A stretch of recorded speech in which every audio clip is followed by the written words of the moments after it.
Yeah, guys. So if you need to download Primavera P6, just go to your browser or you just go to Google and type e-delivery Oracle. Okay. So accept all. I click on this first one that says edelivery.oracle.com. All right. So I'll click on that. Then you can either create an account or sign in. So if you already have an account, just click on sign in. But if you've not got any account, just click on create an account. Okay. So to create an account, I'll accept all these. Put in your email address, put in your password, the country where you are, your first name, last name, your job title, your phone number, your company address, your company name, the address, the city, and the postcode. Then just create an account. Yeah, so they will send you an email confirmation. You need to verify that email. Then you come back again to sign in. So after creating an account and you've got your username and password, you just come back in here and click on sign in. Okay, so when you click on sign in, you'll be greeted with this page. So what you need to do, as you can see, there's some options here that you might want to probably click to make your life easier. Okay, so let's just search for it here. Just Primavera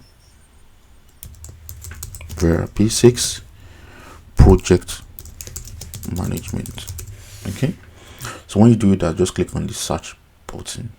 All right, so just go scroll down and look for the Primavera P6 project management. Okay, and look at the latest one. So the latest one is the 23rd 2023 December 2023. It was released in December 2023. Hopefully another one will be released December this year, 2024. As you can see, you have one in December 2020, another one 2021, another one 2022, another one 2023. But that's portfolio. So do the same thing for the project management as well. Okay, so just click on the latest one, which is this one at the top. Click on it, then scroll up. You can click on continue. So when you do that, by all means, if you want the documentation with it, you can select the documentation, but I don't want it, so I'll just uncheck the box. I'll click on continue. As of today, you can only have P6 in Windows, so you can have it on a MacBook except you install or partition your MacBook. That's the only way to get it on your MacBook. You can use a software called Parallel Desktop, that helps you to install Windows on your MacBook. So just click on that, continue. Then by all means go through all this information, then accept when you're ready and click on continue. Then you have these 3 files that you might want to download. Because I just want to standalone P6 on my computer, I don't need the database setup, I don't need this, I just need this. Okay, and then click on download. So we only downloaded the last one, this one, or you can right click here and click on save link as. Okay, this is going to be the same thing, but since my download is complete, you can click on this icon here and click on the folder here. Okay, or you can go to your download folder directly. So okay, so in this case now you just need to double click on this application that we just downloaded. Then it's saying that you would download it to your download folder. Yeah, if you want another folder, you can go to browse and select that folder. So I'll click on next. So I'll wait for it to download properly. So it's almost complete. So when it's complete, to say complete, just click on open destination. Or if you look at your download folder, you have a file here. So I'll just click on open destination. So to take me back here. All right, so what I like to do, I like to just create a new folder for P6 and just name it P6. All right, and just drag this in there. Okay, so that's all I need. So now I need to extract this. You can say extract here. So this first one, just double click on this, extract again, extract here. Then you need to double click on this setup, or you right click and click on open, but just double click. So here it says typical or advanced. I'll just go with typical for now. Then click on install.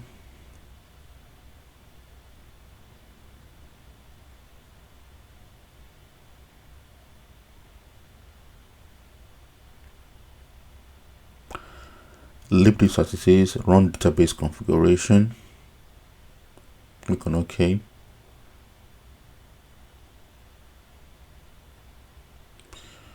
So when you get this, you need to click on Add, then select driver type, click on P6 Professional Standalone SQLite.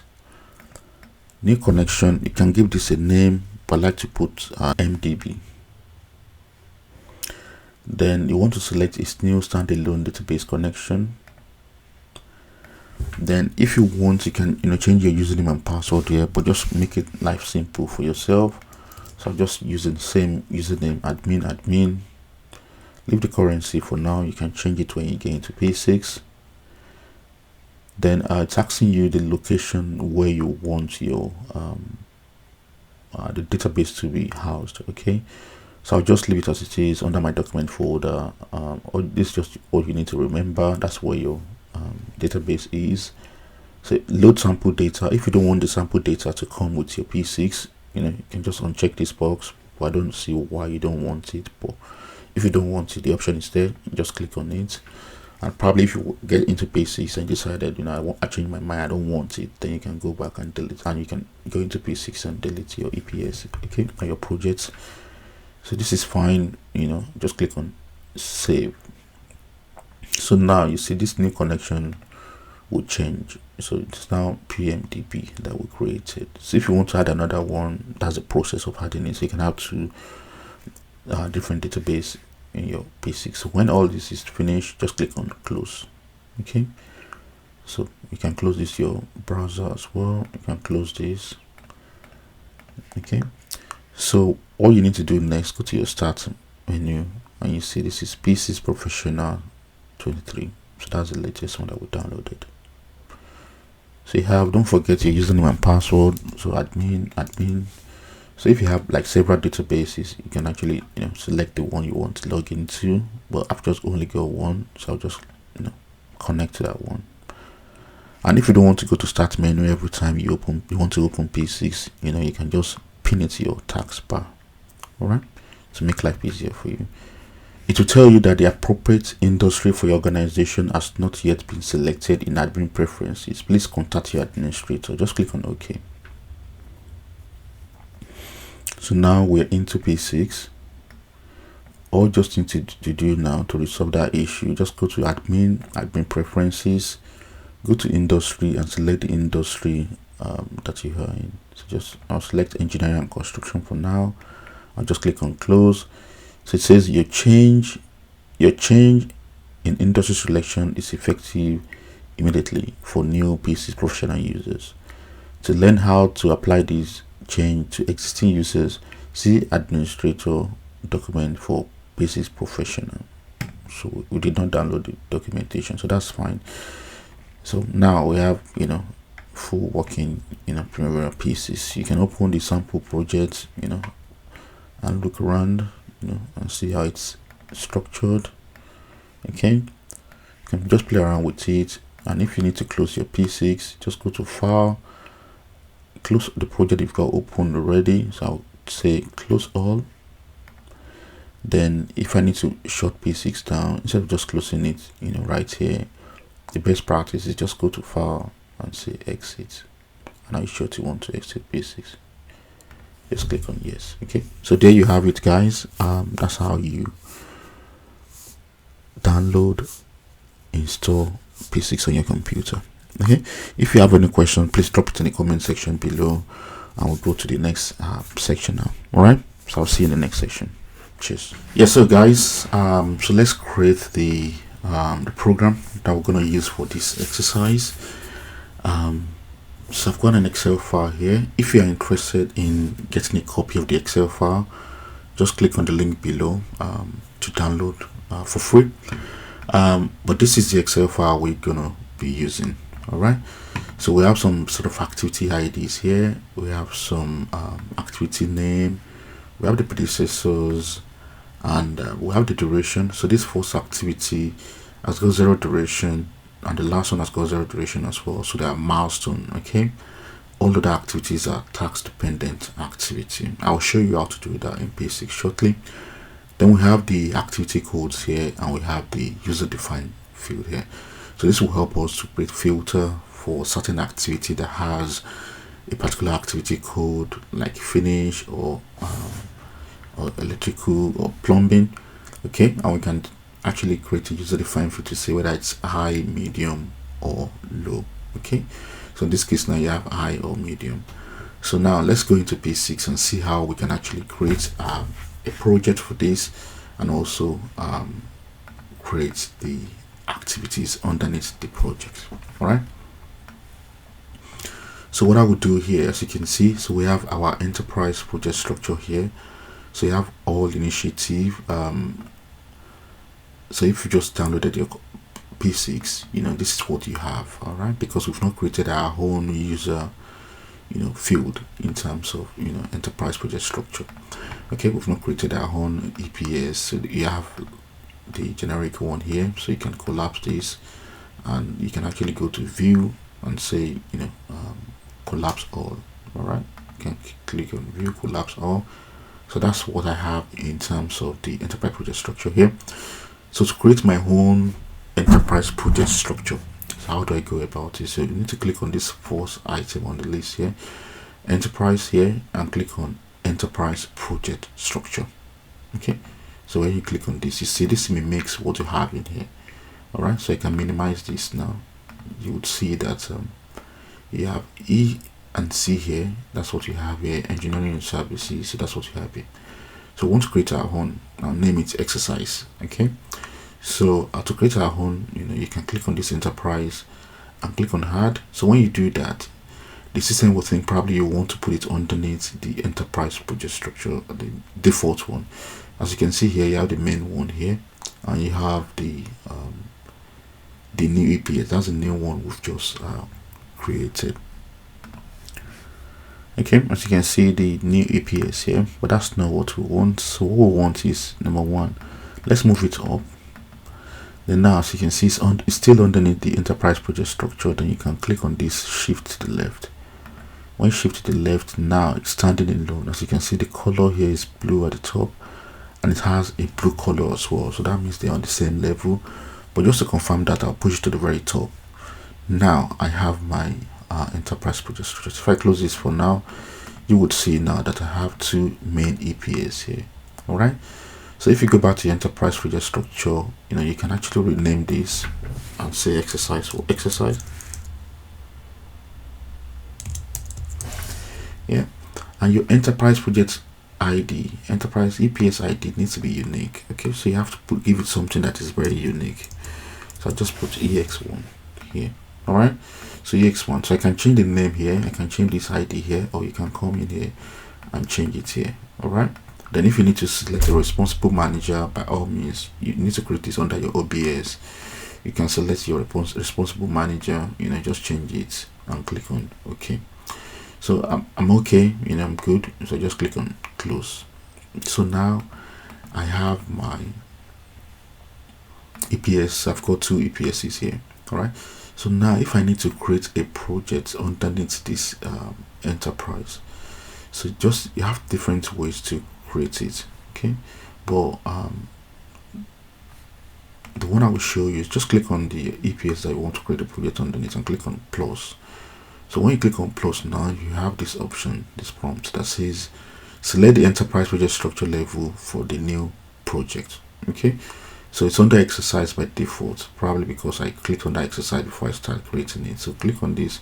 If you want to select a new house for your project, you can click on all initiatives. So when you do that, it will just come immediately under all initiative. If you want to put it under engineering and construction, you can put it there. But if you want to put it under like a sub of your EPS, so this is another EPS underneath this one, so I can put it underneath here, that's fine. But at the moment I just want to put it under exercise. I'll just click on that and click on next. So now my project name, so let's call it exercise 1. Okay, and let's say EX-1. So this has to be unique as well, EX-1. Next, so project start dates and end dates. So for now, let's just change our project start date to be the the 24th of June. Just leave this must finish by date here, and another class I'll show you why you don't want to add this for now, because it creates a negative float and show your program is delaying if you go past this must finish by date. But there's another video that discussed that in depth. So I just click on next, leave the enterprise project structure. It's great, we'll discuss about this when we get to our resource allocation. Next, then congratulations, we've created our first project. Happy days, finish. So now we've created this project. All right, so let me just introduce it. We're going to talk about filter shortly, but what if all I want to see here is just my project? I don't want to see any other project, all initiative. I don't want it. If you remember, when we're installing P6, we had the option to upload the sample data. So if we did not upload any sample data, we won't see any of this all initiative. Won't see it will be blank when you log into P6. And what you have in your P6 now that you've created an EPS with just this one. But I don't like being distracted. I don't like my P6 to be cluttered. So what I like to do is to create a filter on this EPS page just to show the project I'm working on, so everything is clean. So I'll just go to filter here at the top, click on filter, then I'll go to customize. All right, so now you have some default filter, whether project is active or inactive, it's a non-what if, it's a plan, or what if. So I don't want to do all that. I want to create my own filter. So I'll create a new filter and just name this filter project exercise. So here I'll say my project ID or your project name. Okay, it's project name or your project ID. Each either of the two equals to what? Yes, you got it, EX1, because that's the project ID here. All right, EX1, that's my project ID. So you click on OK, it's ticked. Now click on apply. Now it's cleaner. The only thing I've got in there is my project that I'm working on. Okay, so I'm not distracted by any other project in the database. But by all means, if you don't like this, you want to see everything, just go back and just click on new, click on all, or you go back to your customize and select all project and click on apply. You get everything back. But just like to have my own project selected, so just select that, click on apply and click on OK.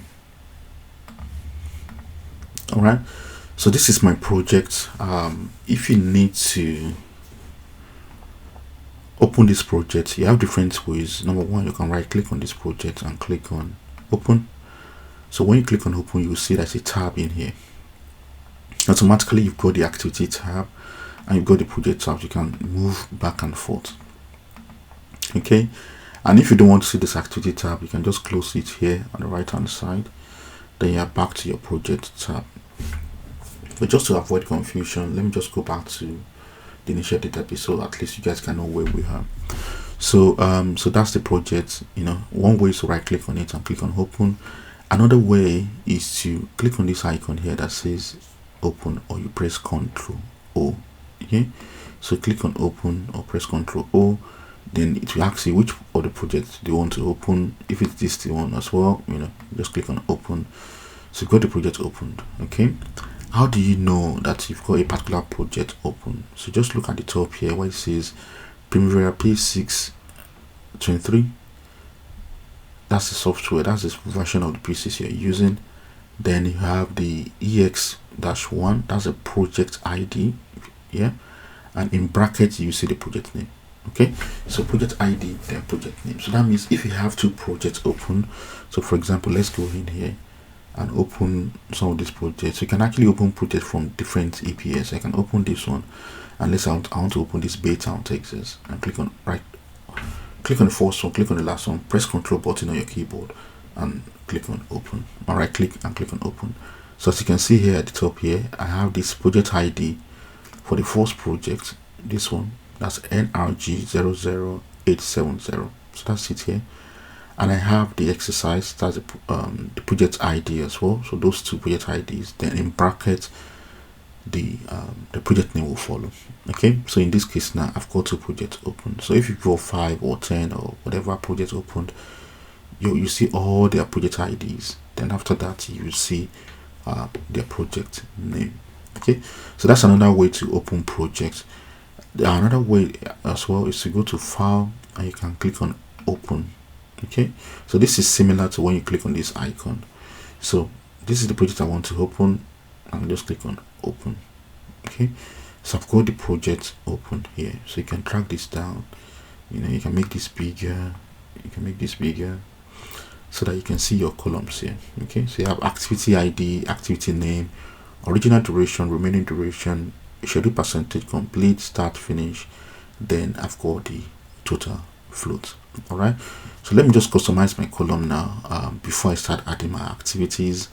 And another thing I wanted to do as well later on is to change my calendar. Well, let me set up my column first. To set up your column, you can click on this icon here that says columns, or right click here in this interface, right click here and click on columns. Okay, so I like to see my activity ID, I like to see my activity name, I like to see the original duration, remaining duration, not for now, schedule percentage complete, not for now. I like my start date, my finish date. I want my free float and total float. Okay, so let's just go to duration.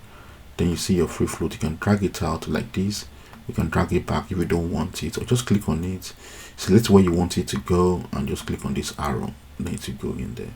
Okay, for example, if I don't need this activity ID at the top here, you can move it down to the very bottom or move it up, right? Or you can drag it and move it down, or drag it and move it to the top. Okay, so those are the things you need to know here. So next thing is to add my calendar. Okay, so to add my calendar is under general, so I can bring it out to say that's my calendar. But then what if you're not used to this computer, or you're not used to P6 and you don't even know the category where your calendar is? So you have 2 options. Option 1 is to go to your find. So let's take this calendar, let's take it back, and option 1 is to go to your available options at the top here and click on find, or press Ctrl F. Okay, so I'm just start typing calendar. Okay, and just make sure this is where you clicked on, not this side. Okay, make sure this is where you clicked on, then click on find next. Now you see the calendar, you can bring it out. Okay, that's one way. Another way is to click on this again and go to group and sort by. So instead of category, you can sort by list. Okay, so now when you sort by list, it's now in alphabetical order. So you can just scroll down to where you see C, and you can see the first one here is calendar, so you can bring it out. So that's my calendar. So when you finish all that, don't forget, just go back to your group and sort and by and select category. So back to where I was initially. So when you finish, you can either press apply to see what you have done, or just press OK. It's okay, will automatically apply what you have done and to close this prompt. Okay, so let's click on apply first. So click on apply. So now I have my activity ID, I have my activity name, I have the duration, start, finish, free float, total float, and the calendar. Okay, so we want to use corporate standard full-time calendar, but then instead of creating activity then changing the calendar, I prefer to just change the calendar from the onset before you start adding your activity. Okay, so but let me show you a twist to it. So let's say I'm adding a new activity now. My activity is corporate standard full-time, so do not show this again. You can click on finish. So my activity is standard corporate standard full-time. So if you start adding your activity and maybe later you just realize, oh, I need to change my activity to maybe 7/24, for example. If I change it to 7/24 now, I can change this one to 7/24. I can change this one also to 7/24. It doesn't mean the next activity will be 7/24. If I had a new activity now, you'd see still go back to the corporate standard full-time. Well, if you go to your project and you go to the project that you've got opened and go to your default, Yeah, you see that the default here is corporate standard full time. So that's why anytime I create a new activity, it's coming up with that corporate standard full time. But let's temporarily change it to 7 by 24. So now if I go back to my activity now, when I create a new activity now, you see the calendar that will come up 7 by 24, because that's now my new default calendar.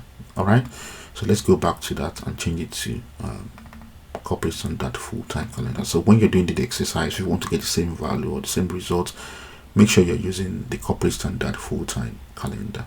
All right, so let's go again. So how do I change all this calendar to corporate standard full-time? So you can use global change, but the fastest way now is to just click on corporate standard full-time, then click on the first one, click on shift, click on the last one, right click and say fill down. All right, fill down, so it changes everything. So now if we now start adding activities now, because my default calendar now is the corporate standard full time, so any new activity I'm adding to the project would be corporate standard full time. So if you go back to this exercise, you see how many activities do we have here. So you have 20 activities, so I need to make sure I create 20 as well. Okay, so I've got 1, 2, 3, 4. So instead of counting it, you can actually go to view and click on line number. Okay, so I've got 11, because this first one is for the first bar, which is not activity, and the last one is 12. So 1 minus 12, that's 11. Okay, so I've got 11. I need 9 more. So 12, 13, 14, 15, 16, 17, 18, 19, 20. Okay, so if you look at that, if you look at my activity ID here, I've got the same number, so that's fine. All right, so let's say your activity ID is not following this pattern, so all you just need to do, right click on it, click on the last one, right click and say remember activity ID. Okay, so you can change this or play around with all these options and select your activity ID. Like I always tell my students, don't worry if the activity ID is not the same thing as mine. The only thing you need to worry about is the link. Make sure the link is correct. Okay, but then in your real life project, if your activity ID has to be a particular number or particular ID, make sure that's what it is. Okay, it helps in reporting, but when you're doing Power BI, VLOOKUP and the like. Okay, so what do I need to do now? I need to start adding activities to my project. Okay, so what I'll start doing is I'll start adding these activities from project start to project end. All right, so I'll just bring this to the right hand side. So the first activity is project start.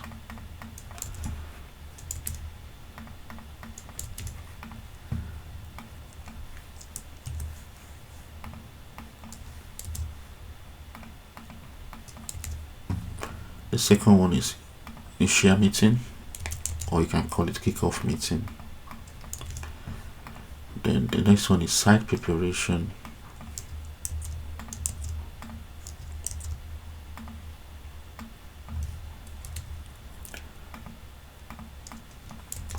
There's a way to actually import this into P6. I'll teach you that some other time.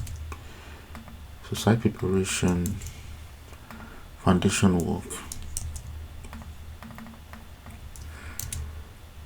Then you have framing,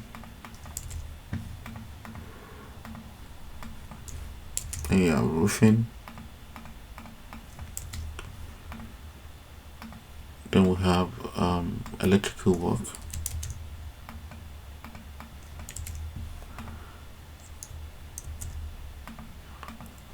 Then we have plumbing. By all means, if you think it will be faster, you can type it out. I just like to copy and paste, so that means I'm not making any mistake. So Windows installation,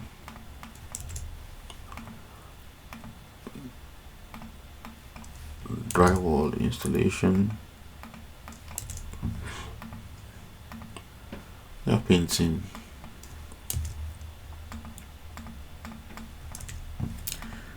then flooring. So the best thing, guys, is to follow this process as I'm doing it. If you have to pause at any point in time, just pause and do it. Okay, or you might just want to watch the video first, then when you're watching it second time around, then you start doing it as I'm doing it as well.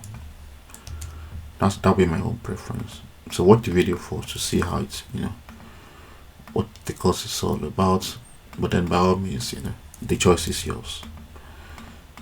So landscaping, and I have inspections, then the final walkthrough, and I have the project closeouts,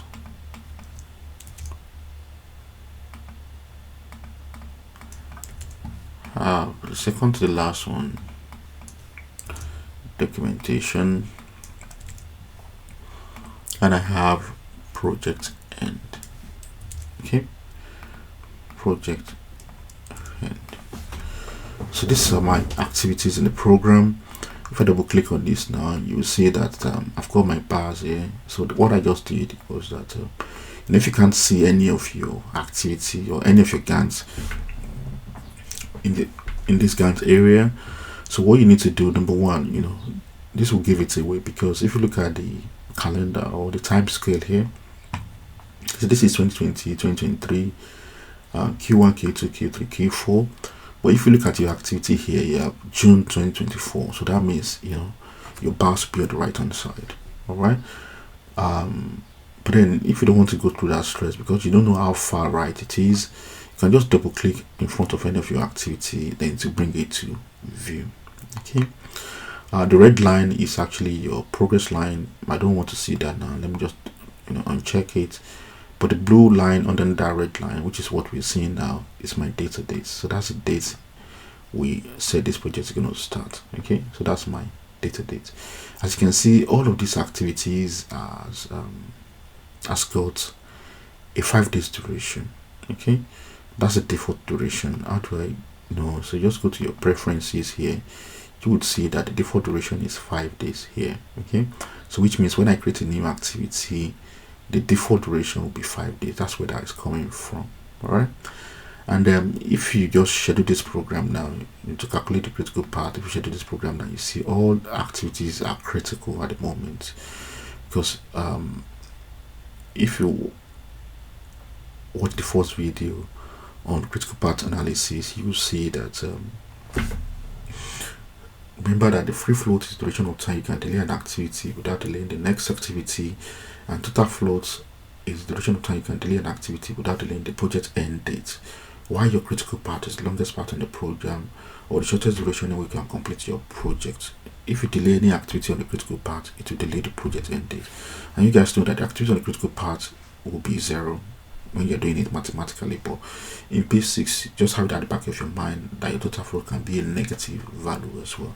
So in this case now, you see all your activities has got a free float 0 and total float also 0. Okay, so free float 0, total float 0. So that means you can't delay any of this activity because that's the critical part. All of the activities are critical. But if I change one of these activity now and I change it to maybe 15 or even 6, a duration that is longer than the rest, if I schedule my program now, you would say that that's my critical path. Okay, because it's the longest part in the program. And you see all other activities has got free floats and total floats. So that means I can delay this activity by 10 days without delaying this project, because all of the activity are 5 days duration. This one is 15 days, so 5 minus 15, that's 10. So that's the duration between the end of this activity and the end of this activity. All right, so that's what we're trying to say here. So that's your critical part, but I'm not saying this is the critical part now, but just showing you what the system is doing behind the scene. And if you click on this icon here that says activity network, you would see that that's your activity network for now, but we will see the difference by the time we finish this exercise. So let's go back to this Gantt chart area. Okay, so now the next thing I want to do, I'm happy with the calendar, so I can remove this calendar, but in place of the calendar I want to add my predecessors and successors. Okay, as you can see here, I've only got the column for the predecessor. So now if you want, you can only open your predecessor, but I like to open my predecessors and successor. How to go about it? Just right click again, go to columns and go to list. Yeah, don't forget you can go in here and find it, or go in here and click on list here, so you can look for predecessor and successor. It's actually on the list. So bring your successor out, bring the predecessor out, the calendar, right, left click just to bring it back. We don't need it anymore. Click on OK and click on that. Okay, so now because we've not got any predecessor, we've not linked any of these our activities, that's why the predecessors and successors are empty. And if you look at my original duration, so that's 5, everything is 5, so I can bring this back to 5, just make everything equal. So that's fine. So I've got my activity IDs, I've got although I've got my start finish date, but this is not correct for now. This is just summarizing the start of the first activity and the finish of the last activity in the program. So let's look at our program. So the first activity is a start milestone. So I just go back I will click on the activity. Actually, let's right click on here so you see the changes. Go to column and go to general, and you can click on activity type. Okay, so let me bring activity type after activity name. Click on apply, click on OK. So at the moment now you see that all my activities has got a tax dependent activity. Okay, so if I need to change this for very first one to start milestone, you can click on this and click on start milestone. As you can see, there's a milestone here, and you see the duration has changed to 0, because the duration of a milestone is always 0. For the last activity, which is a finish milestone, you can change it here using this drop down, or you can go to general here and click on tax dependent and click on finish milestone. Okay, so you see the icon here is showing as a milestone. Okay, so those are the two things I need to change in terms of the activity type. Every other activity in the program for now they'll be tax dependent. Later I will show you when you use level of effort, resource dependent, or the WBS summary. But for now, let's just limit it to start milestone and the tax dependent. If you don't need this anymore, all I just need to do, right click on here, go back to your column and say Mr. Activity Type, I don't need you, go back, apply, okay. So now the next thing we need to do is to start linking the activities, and we have different ways to link the activities. Okay, so I'll show you different ways now.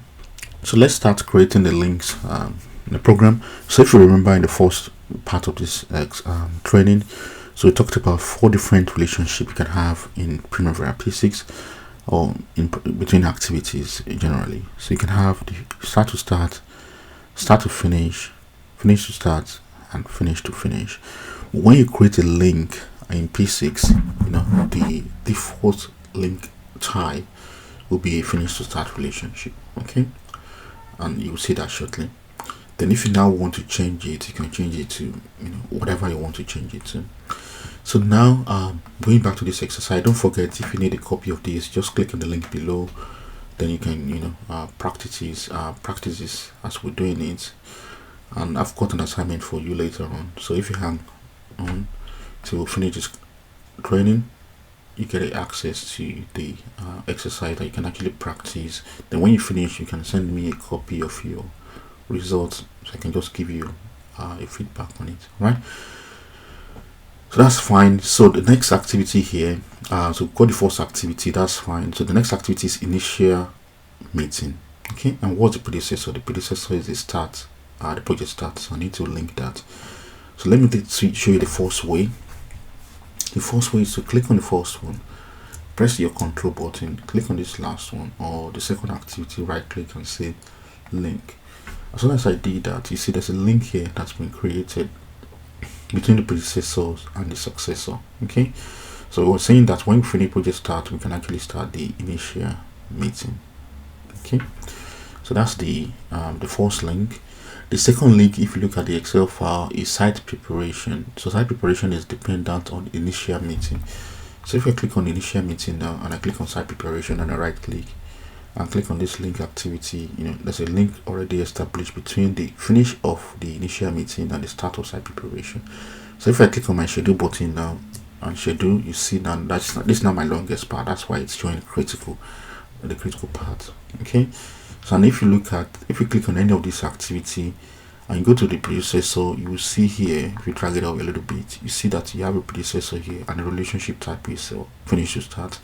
So these are the other relationship that I told you about. And finish to finish, start to finish, and start to start.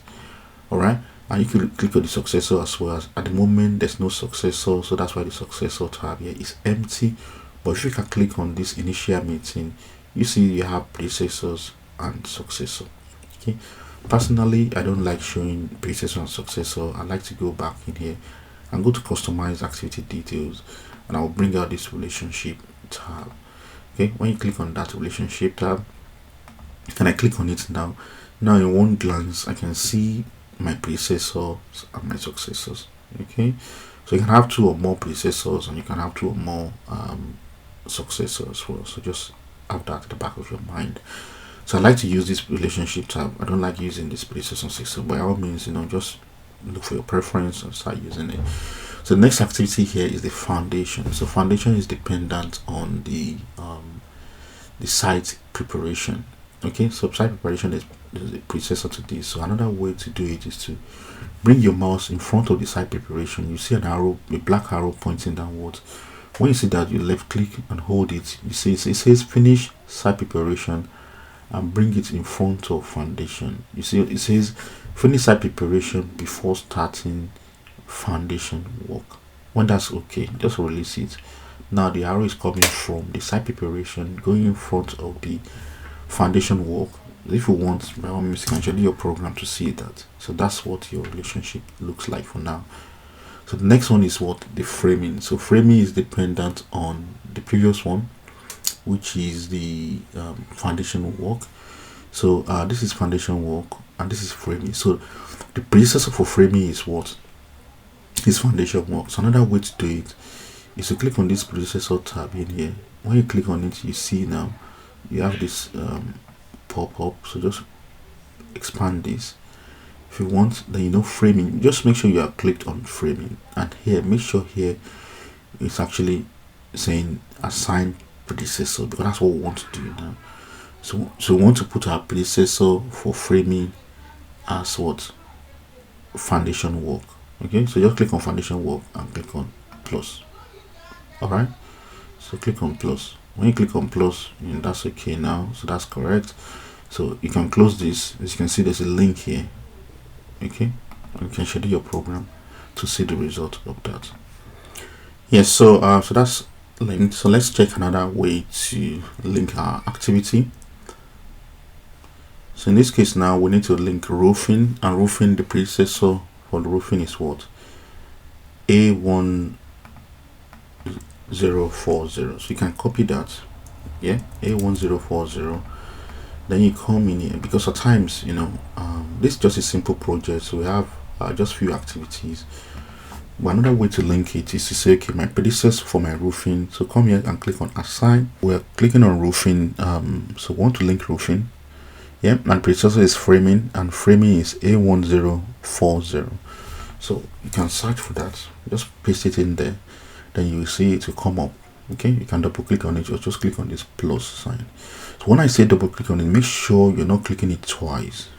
Okay, you're not adding the link twice, because if I click in it again now, you see now I have 2 predecessors. One is finished to start and the other one is finished to finish. Okay, the system will not know what to select, so make sure you're not linking it twice. I'll just remove the second one. To remove it, just click on remove and click on yes. Okay, so that's one way to remove to link your activity. So if I bring this back now, then I can actually click on the next one, electrical work. The electrical work is dependent on 1030. Okay, the predecessor is 1030, which is the foundation work.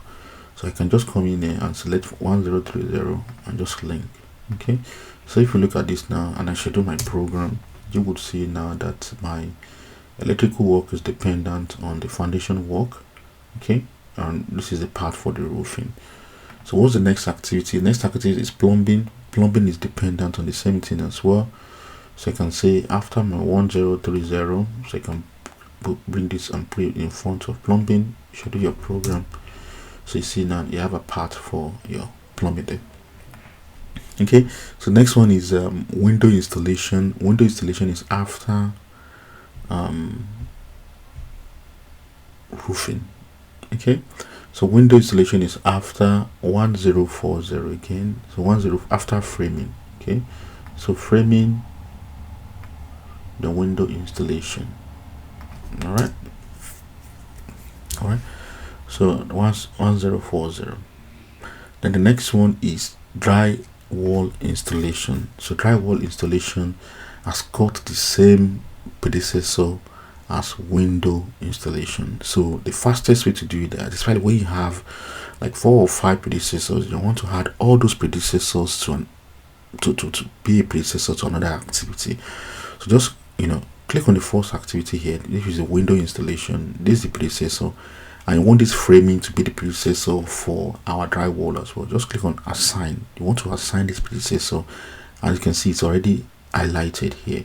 Then click on drywall, then click on plus. So automatically you have a link from the framing driving the drywall installation. Okay, so that's fine. So the next one is painting. So painting is dependent on the drywall. So I say my drywall here, go to painting. Then the next one is flooring, okay, which is same link. Okay, then the next one is what? HVAC installation. HVAC installation is dependent. I can show you this one now. HVAC installation is dependent on the 1040. Okay, so I can say HVAC installation assign. Then you can go to your 1400, which is framing. That's fine, you can leave it here. Go to interior finishing. Interior finishing is dependent on 2 different activities. Okay, you have A110 and A1120. So A110, so these 2 activities. All right, so I need to finish my flooring and my HVAC before I can start my interior finishing. Okay, so in this case now I'll click on my interior finishing. Then I'll come in here and click on the A110 and A1120. Okay, you can schedule that to see the implication. So we've got that. Then the next one is the landscape. Landscape is dependent on A130. So click on landscape, click on predecessor, the foundation work. Okay, then you have the inspection. So inspection is dependent on several activities. So the first one is let me see. So the first one is as you can see 1 2 3 4 5 6. So that's the inspection. So now the first one is A1050. Okay, so inspection A1050, so that's roofing. Then A1060, then A1070, then 80, then 110, then 1110, which is this one. So now I can schedule my program to see the impact. So that's my link. Then the next one is the final walkthrough. So this final walkthrough, the predecessor is A1150. That's roofing. Then we have the project closeout, which is the A1160. Okay, electrical work. And we have the documentation, which is dependent on A1170.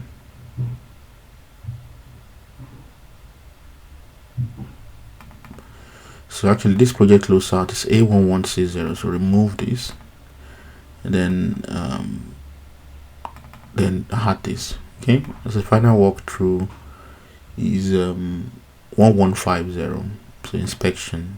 So final walkthrough is inspection, not roofing, so remove this, then schedule your program. Let's see where we have.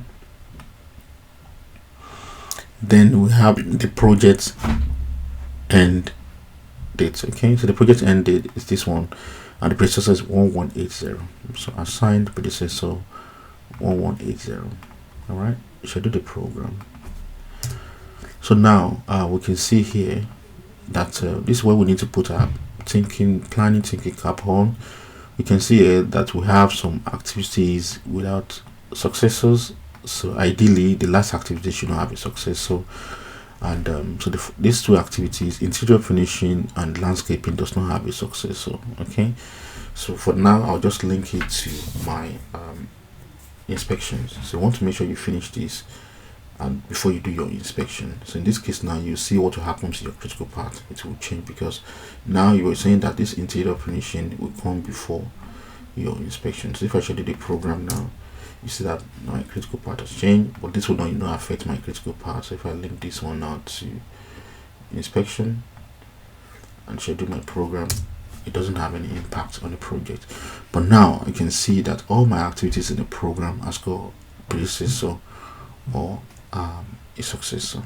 Okay, so that's how you go through it. But now let's say my landscaping here does not have a successor. Let's go back to the exercise, and also my interior finishing does not have a successor. This is when we start creating filters. This is when we can actually identify the activities without predecessors on all successors. All right. Yeah, so guys, the next thing we need to do now is to add the duration. As you can see, we still have 5 days duration for all the activities. How do you know it's 5 days? Number one, the Gantt area might give it away. So if I click on this zoom in, so you can actually see that this activity is starting on Monday and it's finishing on Friday. So you know that activity is 5 weeks duration. But what if you don't want to go through that? So just go to edit and go to user preferences and go to show duration label. So we're in days now, so you can leave it as it is. If you want it to be in 2 decimal places, just click 2 decimal places. You will see how it will look like, when you click on close. So if you want to show the hours, you can click on this button to show the hours. Then this will show you how it will look like, but I don't want to show that now. So I'll just click on close. So now, as you can see, I've got the 2 decimal places here, and I've got D, which is showing that's in days. If you want it to be in weeks, just go back to user preferences and change this to weeks and click on close. You see now I have 1 week all through, so Monday to Friday, 1 week all through. Okay, so but then I want days anyway, so let me just go back there and go to edit user preferences and change this to days. Okay, so now we have days. So the first activity is 0, we've clarified that. So the second one, which is the initial meeting, is 2, so just type 2 there. Then the next one after that one is what? Is 5, so that's okay. Then the foundation work is 7. So so don't forget, just click on the link below. You can get the access to this Excel file. So this is what we're looking at. So the foundation is 7. The next one is framing. So framing is 10. All right, so framing is 10. So you might see, probably you see your activity moving back and forth while you're adding duration. So that's because probably you filter this arrow. As you can see, this arrow here, probably it's on start date, so it will be moving up and down. But I've just restricted it to just activity ID, so my activity ID will always remain the same as when I created them. Okay, so the next one is roofing. Roofing is 5, so that's fine. And the next one is electrical work. Electrical work is 8 days, so I'll just put 8 in there. The plumbing work is 6, and the window installation is 3, so I'll change this to 6 and I'll change this to 3. Okay, then the next one is the drywall, which is 6, and the painting is 4. Okay, so drywall is 6 and my painting is what? Is 4. Okay, as you can see, the critical part might be changing because of the duration of these activities that we're adding. So the floor is 5, so I'll leave it as that. Then the HVAC installation is 7.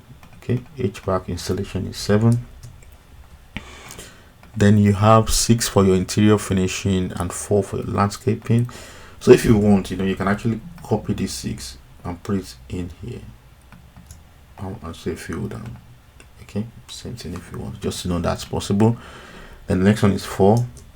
All right, so inspection is 3. Then you have 1 for final walkthrough, so just 1 day for that. Then the project closeout is 2. Then you have 1 day for this as well.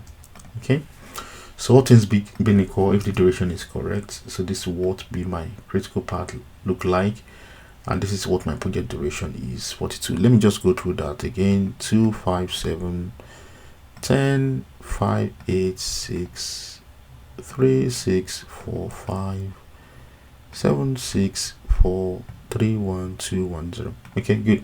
So that's my so we've added the duration. Don't forget, we started with changing our calendar, we created the activities, we linked the activities together, we added the duration. The first thing I would do actually is to make sure your calendar is set. You can actually add your duration before you link your activities. It doesn't really matter. Okay, so now we know these are projects. If you want to see it in months, just click on this zoom out button, so you can see you have months and week. Okay, so this is our project, and that's the critical part in red there. Okay, so that's my critical part. And don't forget, we have some activities here, especially this and this activity without successor. So we'll still leave that as it is for now, so that when we're doing our filtering to look for activities without predecessor successor, we can actually pick those activities up and fix it. All right, so so that's my program. That's the critical part. We have activities with free float, so just look at your free float here and total float here. So free float for this activity is 13 days and total float is 13 days. This one is 24 days, this one is 4 and 5. So this is interesting. So you have 4 days of free float and 5 days of total float. So what it means is that you can delay this activity by 4 days without delaying the next activity, but if you delay it by 5 days, it will delay the project end date.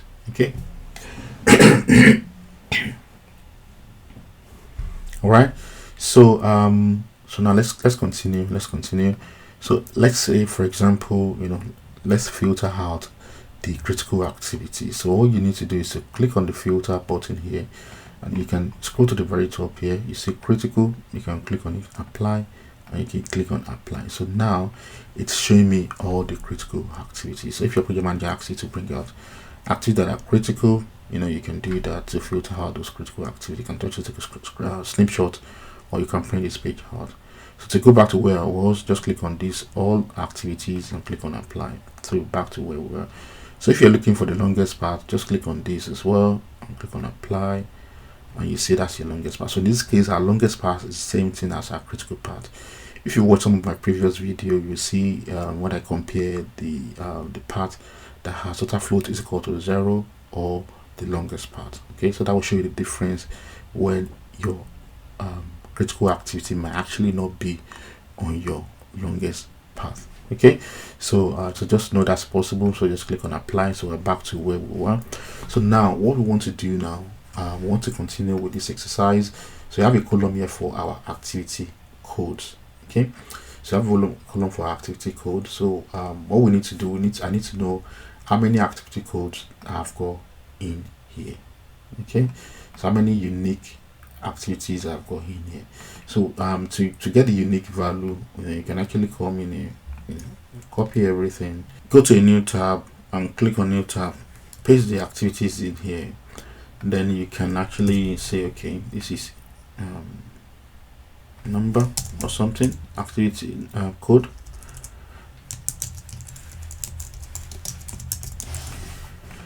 Here, then you can go to click on here and go to data, so remove duplicates here. So click on remove duplicates, and under activity code column here, just click on OK. So now it's removed all the duplicates. So these are unique values. Okay, so just these are unique values. So that's when we're creating our activity code. These are the activity code that we're going to create.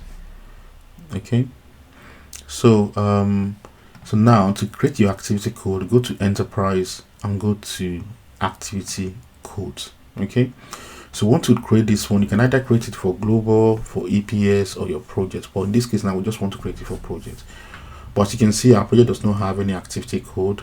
Yeah, another way to know is when you close it and go to columns, you would see here that you have activity code global, then activity step. There's no project code, okay, for this project.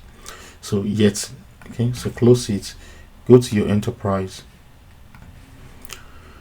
and click on activity code. Okay, so it says no project code have been defined. Please click on modify button to add project activity codes, or select the global option to view global activity code. Okay, so I'm under project, I'll just click on modify button. So now I need to start adding the codes. Okay, so I can name all these my project codes. So I will just name this as exercise 1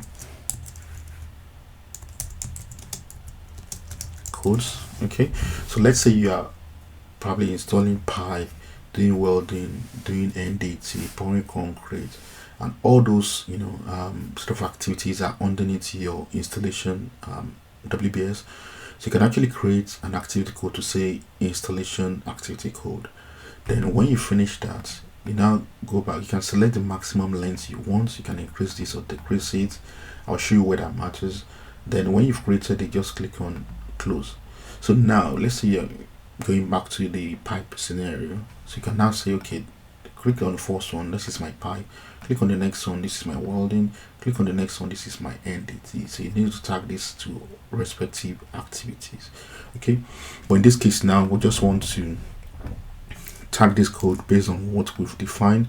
So I'll say this is my project start. Then if I come in here and I paste the project start in there, it's not allow it, because how many characters do you have there? 1 2 3 4 5 6 7 8 9.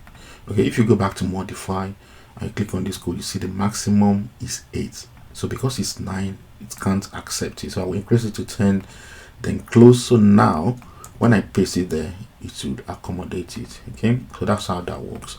So let's go to the next one. The next one is what?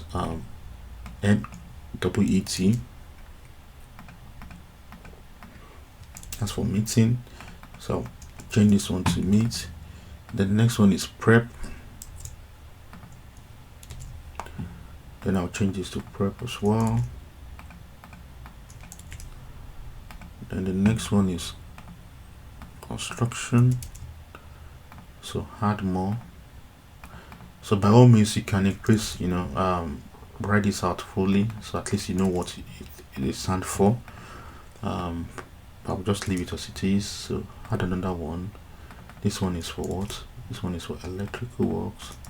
So electrical. So just tagging different activities to these codes, so we can actually, it will be easier for us if we're looking for those set of activities that we allocated these codes for. To be easier to filter them out. Yeah.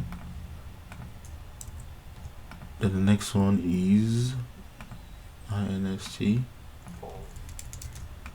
So let's add more. You can type it out as well if you want. Then we have finish.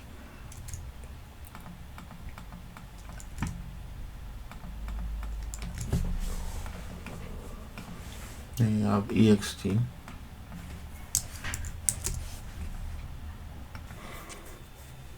So exterior, so you can copy these and paste this in there. So you have inspection.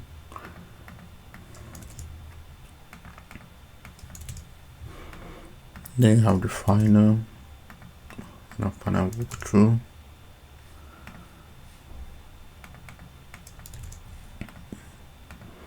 And for the closeout, so we have 3 more.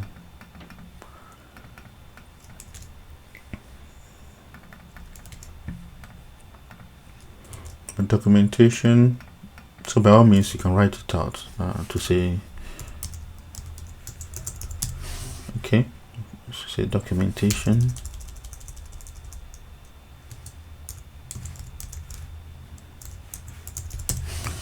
All right.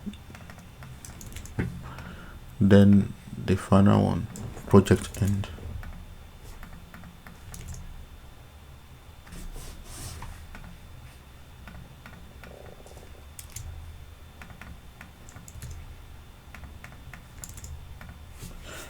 Okay, so we've created all the activity codes we need for this project. So all the tags, as you can see, it looks like tag as well.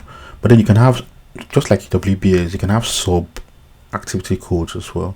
So I can actually say, okay, this one is under my prep. So just move it to the right here. See, it's underneath it. You can have another one under there as well. Say add, move it up to the under prep, then move to the right.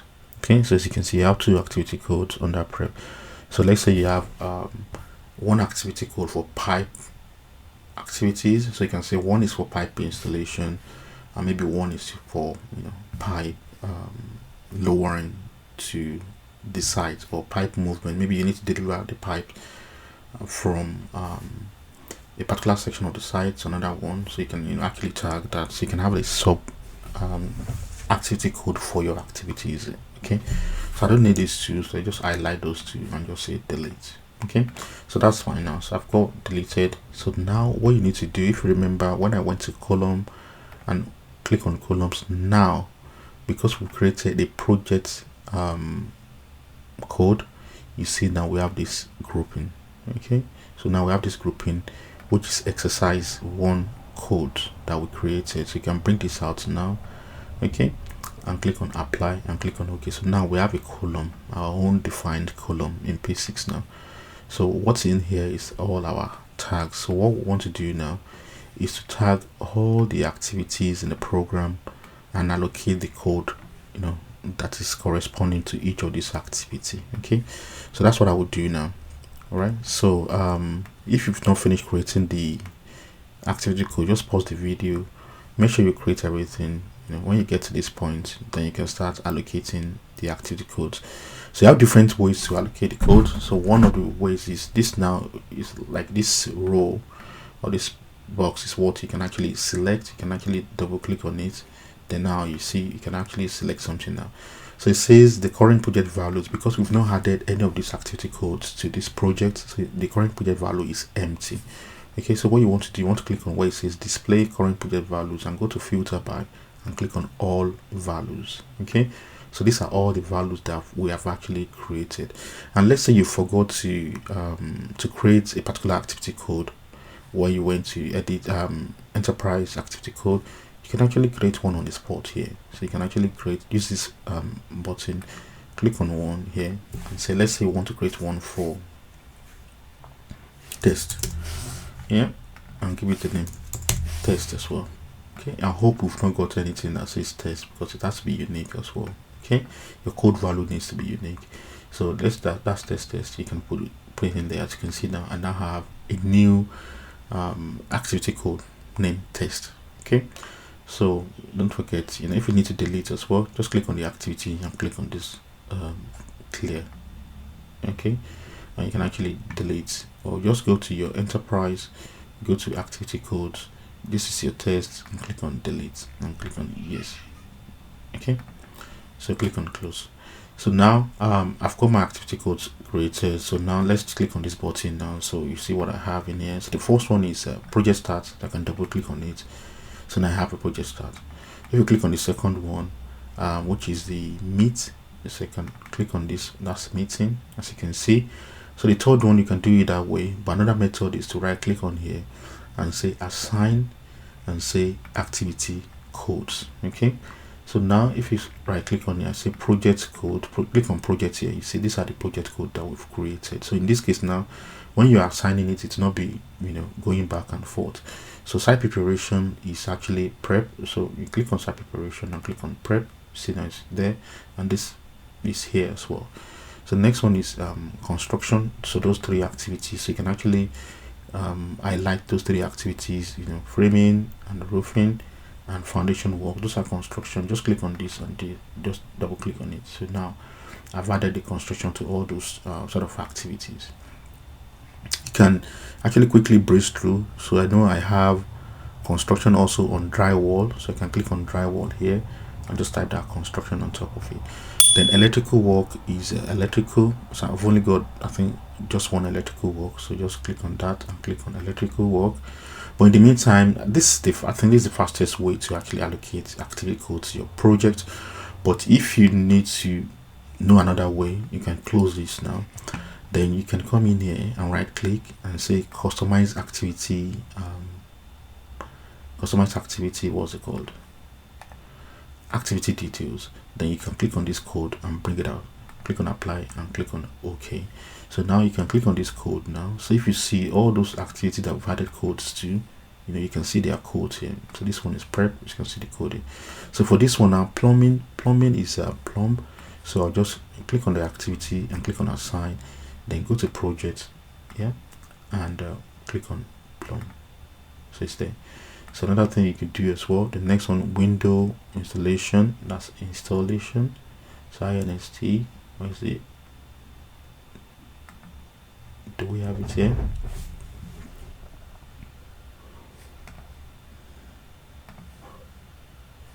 So if you can't find it, you can actually find it here. So it means we forgot to create this inst. Okay, so I'll delete that, then I'll just click on this plus button, I'll just say inst. Okay, inst, I'll click on OK. So now I have my inst here, so just double click on it. I've added it there. So painting is what finishing, so that's part of the finishing activities. So finishing, how many other finishings do we have? So we have painting and flooring, so flooring is also finishing. Yeah, then we have the HVAC. So HVAC is what is part of installation. Okay, so installation. Then we have finishing as well for interior finishing, so you can fill that as well. Okay, so if you know this finishing and this interior finishing, you can click on the first one, press Ctrl button, click on the next one, right click and say fill down. Okay, and the next one is landscaping. So landscaping is ext, so that's ext, exterior. The next one is what, inspection. So inspection is inspect. The next one is final walkthrough, which is final. Then you have project closeout, which is close. Then you have documentation, which is this, and you have the last one, project end, which is this one. Okay, so now we've successfully created the activity codes for our project. So the next thing we need to do now is to create our user defined fields. Okay, so how do we create the user defined field? It's just the same way we created the activity code. Just go to enterprise and click on this icon that says user defined field. Okay, so if you have user defined field already, that's fine. If nothing is in there, so that's fine as well. So just so you know we have different areas that you can create your fields in. It's okay, so I'll just limit this for this training on the activity. So I just click on add. Okay, so create a new one. So I'll just name it priority user defined field. Okay, so I'll just name it priority user defined field. So to sort it alphabetically, so just scroll down to priority user defined field. So you have different ways here to actually sort it. So you can say, okay, my user defined field is a text, so you can make it a text, or you can use it as indicator, okay, or integer, or cost, or finish date, or start date. If you want to change the coloring of your Gantt areas, if you want to have like 3 or 4 colors, one of my video you would see it there. That's what you use, the start and finish date. But in this case, now let me show you what text does, and also the indicator as well. Okay, so let's say let's add a new one and call it exercise 1.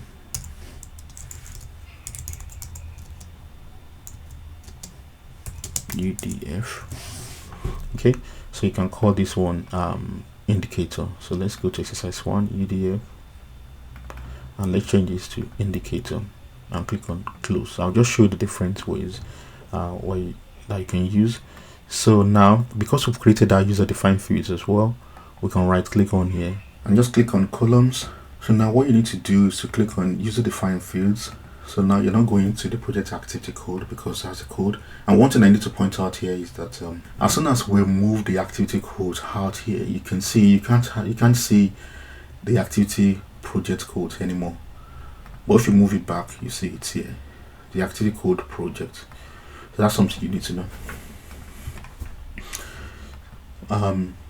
If you come down here to user defined fields, you would see that this is the one we created, and we created another one as well, exercise 1 user defined field.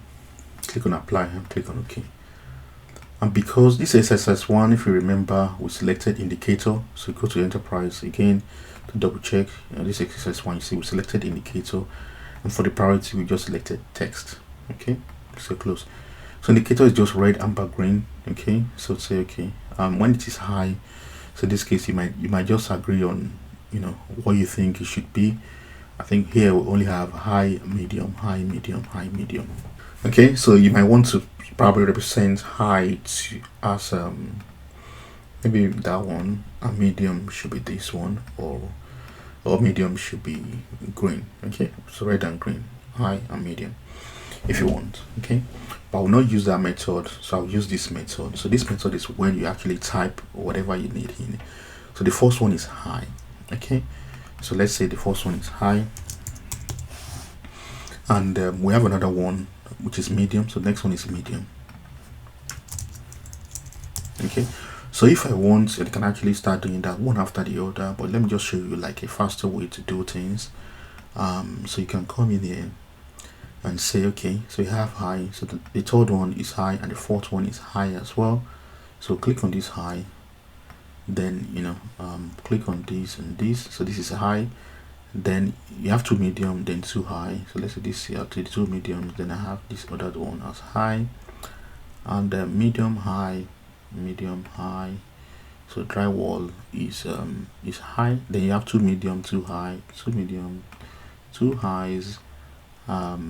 Then for your landscaping, your landscape is medium, then you have two highs. Landscape is medium, then you have two highs, then the last one is high as well. Then I can right click and say fill done.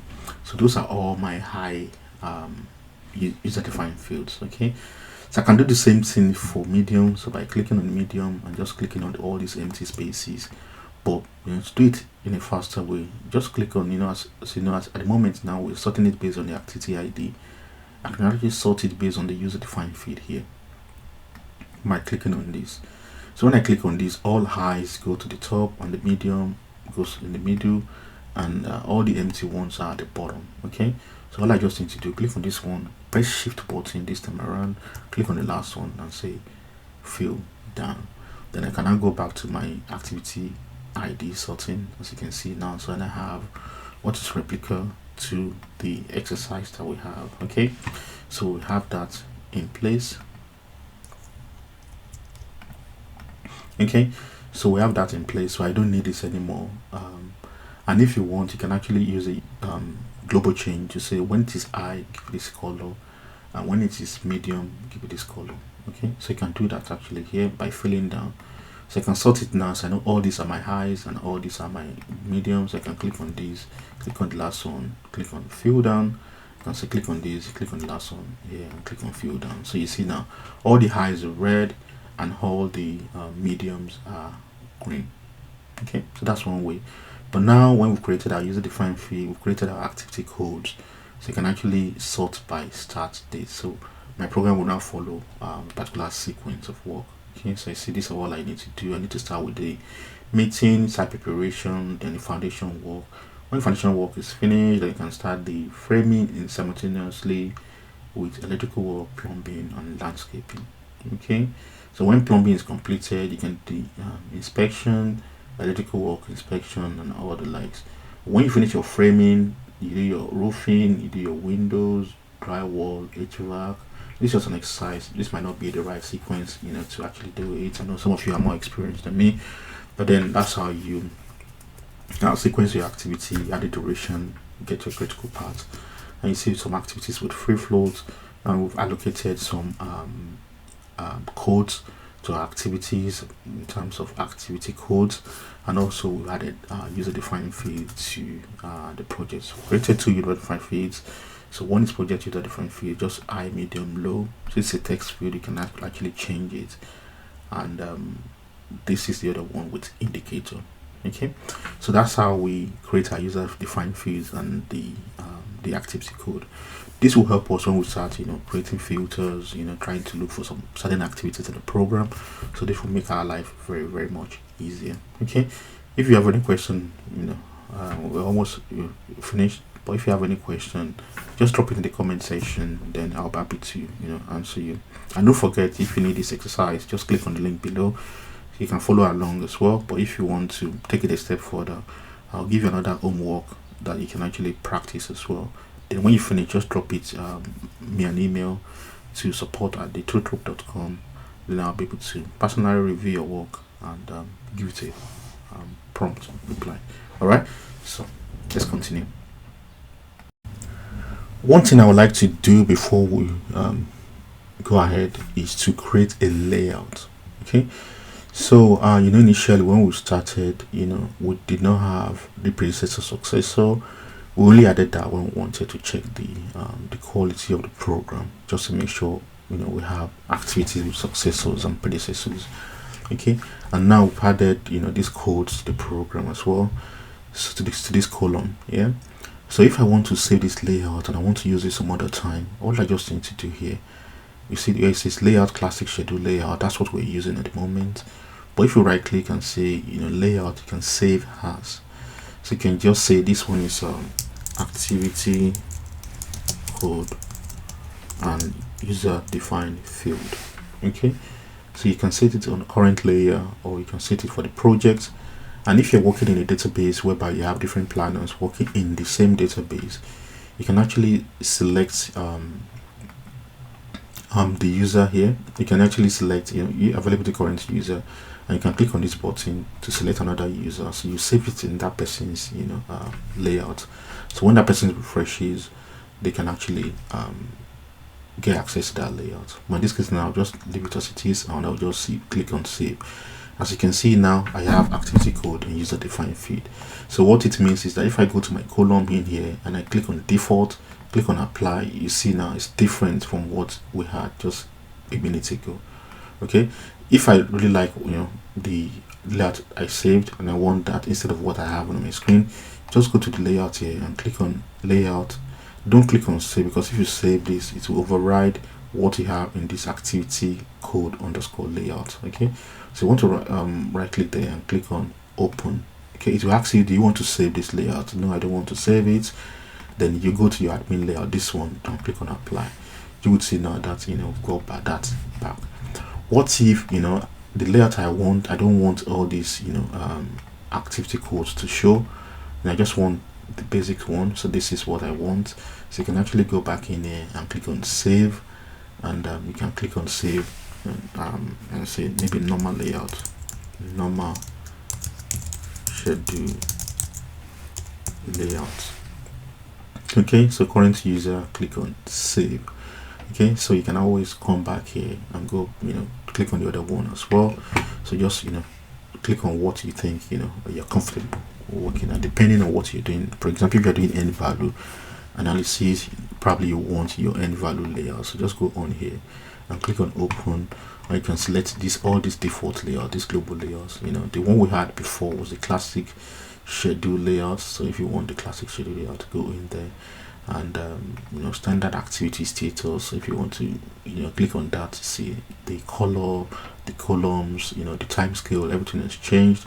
If you're working on the Gantt chart, just click on that, and it will change as well. End value analysis, you see all these columns has changed to your end value calculations as well. Okay, cost budgeted, you can actually click on different layout. Classic schedule layout, that's where we started from. So when you click on this now and you click on open, you see that's my classic schedule layout. Okay, if you like this layout or just want to add something to it, by all means you can add that to it. But let's go back to the open. Just click on open. No, I'm not saving it. Go to your own user admin, so you can click on this layout and click on apply, and you click on OK. You see that? So that's my layout. So that's fine. So that's how you save your layout. All right, so now let's start actually filtering the activities based on the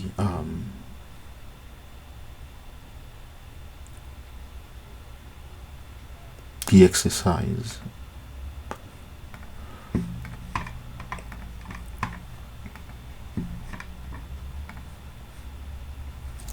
Yeah, so now so let's start the class work. Okay, so this is the class work that we need to do. So the first one says filter activities with a duration greater than 5 days. Okay, question: which activities have a duration of more than 5 days? List these activities. Okay, so you need to create an Excel file to do your to do the work. So the first one, so you just create a new Excel sheet. So this is my Excel file, so you can name the sheet or the tab as the first question or so. So now, how do we create a filter? So the question says we need to create a filter of activity that has a duration that is more than 5 days. Okay, a duration more than 5 days. So if you look at this program now, so this is the question: which activity has a duration more than 5 days? So if I take that out of screen, you can, as you know, we sorted based on the activity ID. Now we are back to the start date. But if you sort it by the duration, that can actually tell you the activities. So that's one way to do it. So in this case now, anything greater than 5 days will be this set of activities. So you can just click on the first one and press shift and click on the last one. So in this case now, I can just copy this easily, then go to my my Excel sheet, the new one you created. I'll just bring it here and just say, activities that are that has a duration that's greater than 5 days. But this is just because we have few sort of activities. What you have different WBSs, although yeah, you can remove the WBS, but what if you really want to use filter to filter this out? So how do you do it? Just go to your filter and click on a new filter. As you can see here, you have the global filter by default, and you have the default filter. So you need to create your own user defined filter. So you can name the filter to say activities greater than 5 days. Yeah, activity, you can say activity with original duration. Okay, OD. So now under parameter, what you want to select there is original duration is greater than what? 5. Okay, so as you can see, 5 days. Just click on OK and click on apply. So now it's the same thing. So these are the activities that are greater than 5 days. So if I sort it by original duration, you would see the same thing that we had before: 666, 77, 8, 10. 666, 77, 8, 10. So that's one of the filter that you can actually create. That's one of the simplest filter. And if you want this to be a layout for you, so that anytime you open any project, you want to check for those particular activities that are greater than 5 days, all you just need to do, right click on here and go to save as. So want to save a layout for that and say activity duration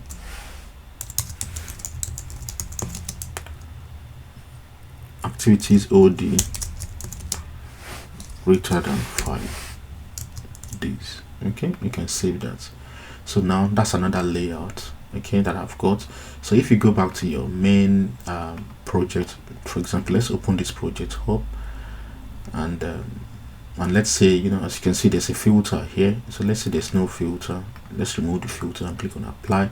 So it's showing us all the activities in the program. But now if you reapply this layout, so just click on open, click on no. So that's this layout. Just click on apply. You would see that all the activities that will be in this program will be greater than 5 days. So starting from 5.04 days. Okay, so you don't need to create that filter anymore, since you have a layout for it. Anytime you apply that layout, all the colors, all the columns, all the filter that you've got, even your printer settings, okay, all your printing options will be captured by that layout as well. Okay, so that's one thing you need to do. So now let's go back to our original project and click on open that project, or just press Ctrl O on your computer. So now that's my project. So I know I've got that filter on, so I can remove the filter by clicking on this and say all activities and click on back, and you can sort it by start date. So that's my project. So that's one of the questions solved. So let's try one more again. So next one, it says which activity have defined predecessors, list these activities. Okay, so now we want to check for activity that has predecessors. Okay, so now how do you create that? So all you need to do, go back to filter again and create a new filter. You can say activities with predecessors. Okay, so these are the activities with predecessors, right? So now you want to click on a where predecessor, just scroll down to see predecessors is not equal to, okay, it's not equal to empty. Okay, so any activity that has predecessor that's not equal to empty will come up. Okay, that means there's a value there. So click on that and click on apply. Now you will see that all these activities has predecessors. Now you see the first activity in the program, which is the project start date. It's no longer here. That's because it does not have a predecessor. Okay, then that's the only activity missing here. So you've saved that. So that's your, if I click on this all activities and click on apply now, you see that that's back now. I now have 21 list. Okay, I suppose if you click on this filter and you click on apply, you see it's gone. So you have 21. So that's the activity no longer on your list. Okay, so that's another one. So let's continue. So the next one says filter activities without predecessors. Okay, so the one we did was the activity that has predecessors. So now let's do the opposite. Okay, so now you can actually copy this filter that you have and modify it. Okay, or you can create a new one. So instead of me creating a new one, I'll just copy and click on paste. Because your filter needs to be unique, the software has added _1, so you just make sure it's unique. Then when you highlight it, you can click on modify. Don't be tricked that anything that you got ticked here is what you are modifying. No, it's whatever this blue line color is on. Okay, because I'm clicking on this one now. If you click on modify now, you see now you can modify. I can click on modify. So so now just change it to without predecessor.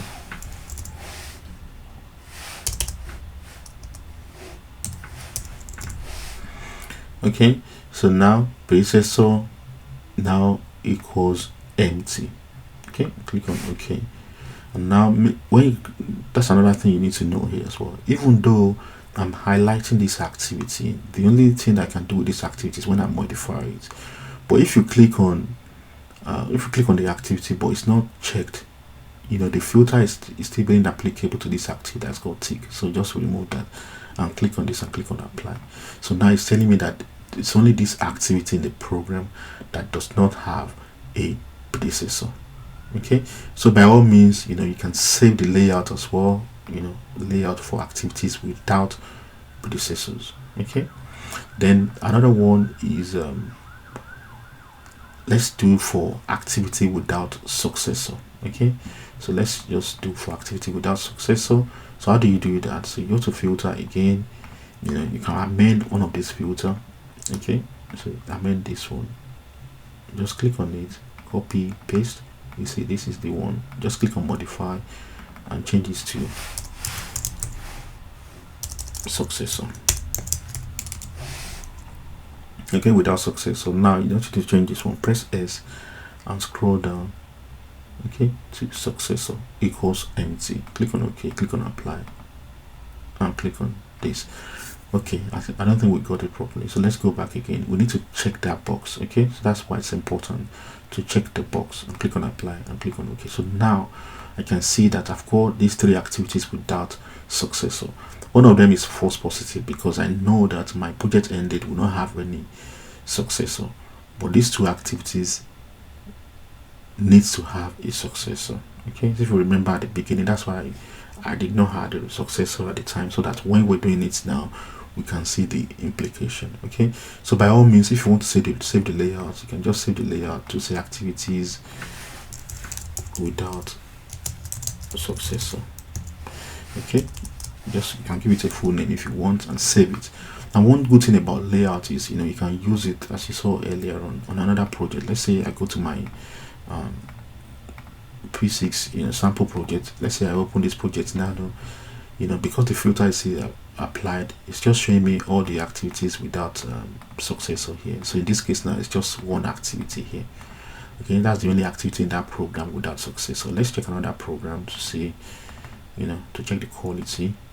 So let's open this program, order management, redesign. So in this case now it's only this activity without successor.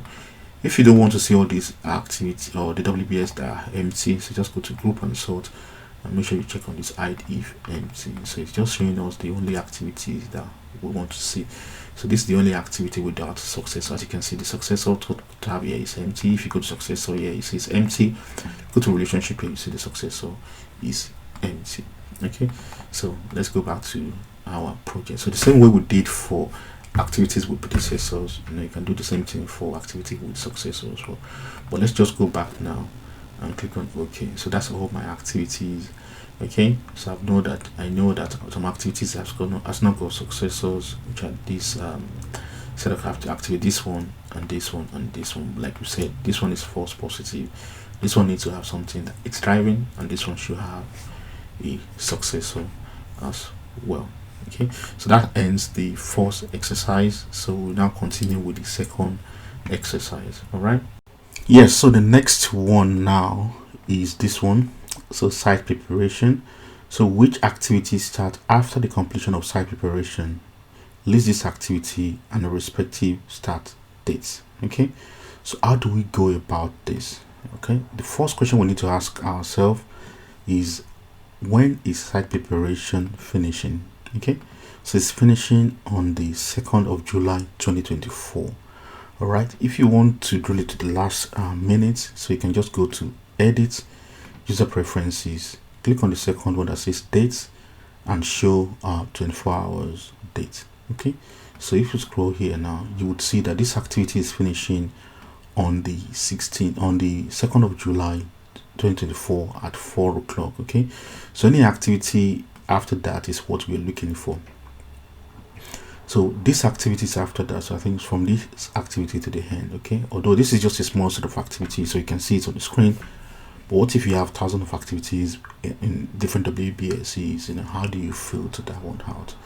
So what I want to do, I want to copy these dates. Okay, so just copy this date somewhere and just go to your filter and create a new filter and say activities after site prep. Okay, so now what you want to do here is to say start date. Okay, so any activity that starts after that particular date, so just say start date is greater than, okay, then put the date in here. All right, it's greater than 2nd of July 2024 at 4 o'clock. Just click on OK and make sure to select the filter you created is selected. Click on apply and click on OK. So all these activities meet that criteria. Okay, so all these activities are finishing on that particular day. Okay, or sorry, this activity are starting after our site preparation activities. Okay, so that is fine. So let's go to the next one.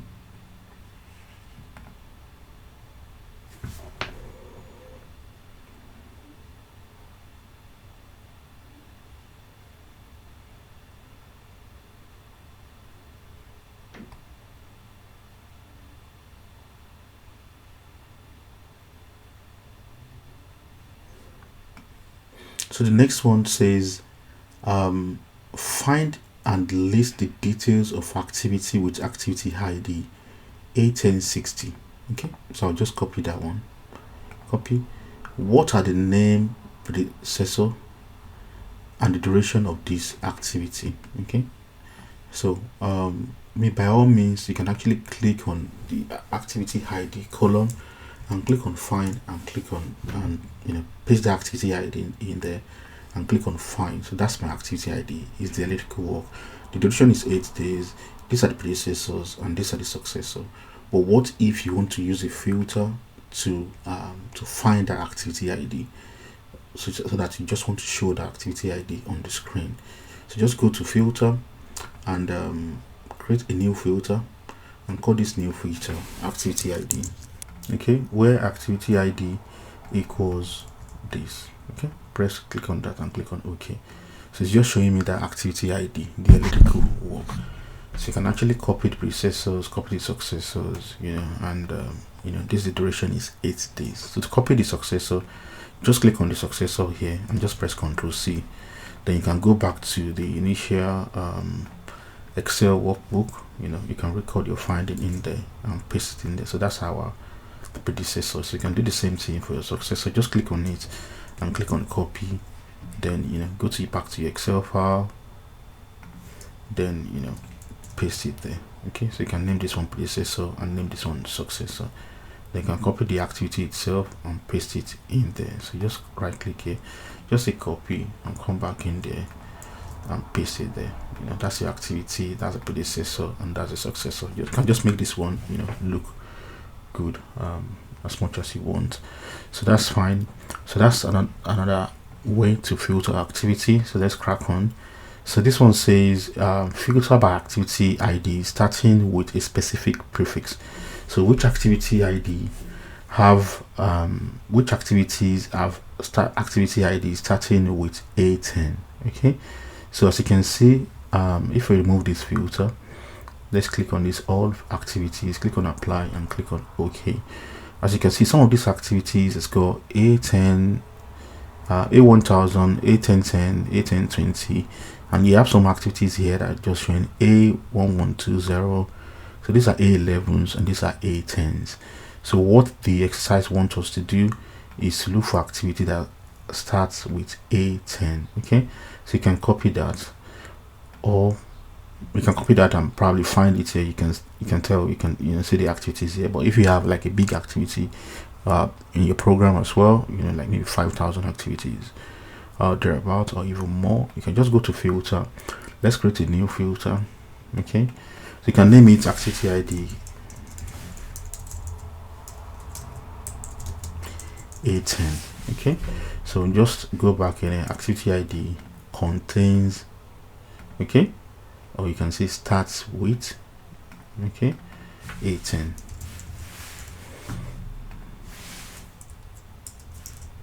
A10. All right, click on that and click on apply. So you see now that all I'm seeing here is just the activities that starts with A10. So all these activities here start with A10. So you can take a screenshot, copy that one somewhere as well. So let's go to the next one.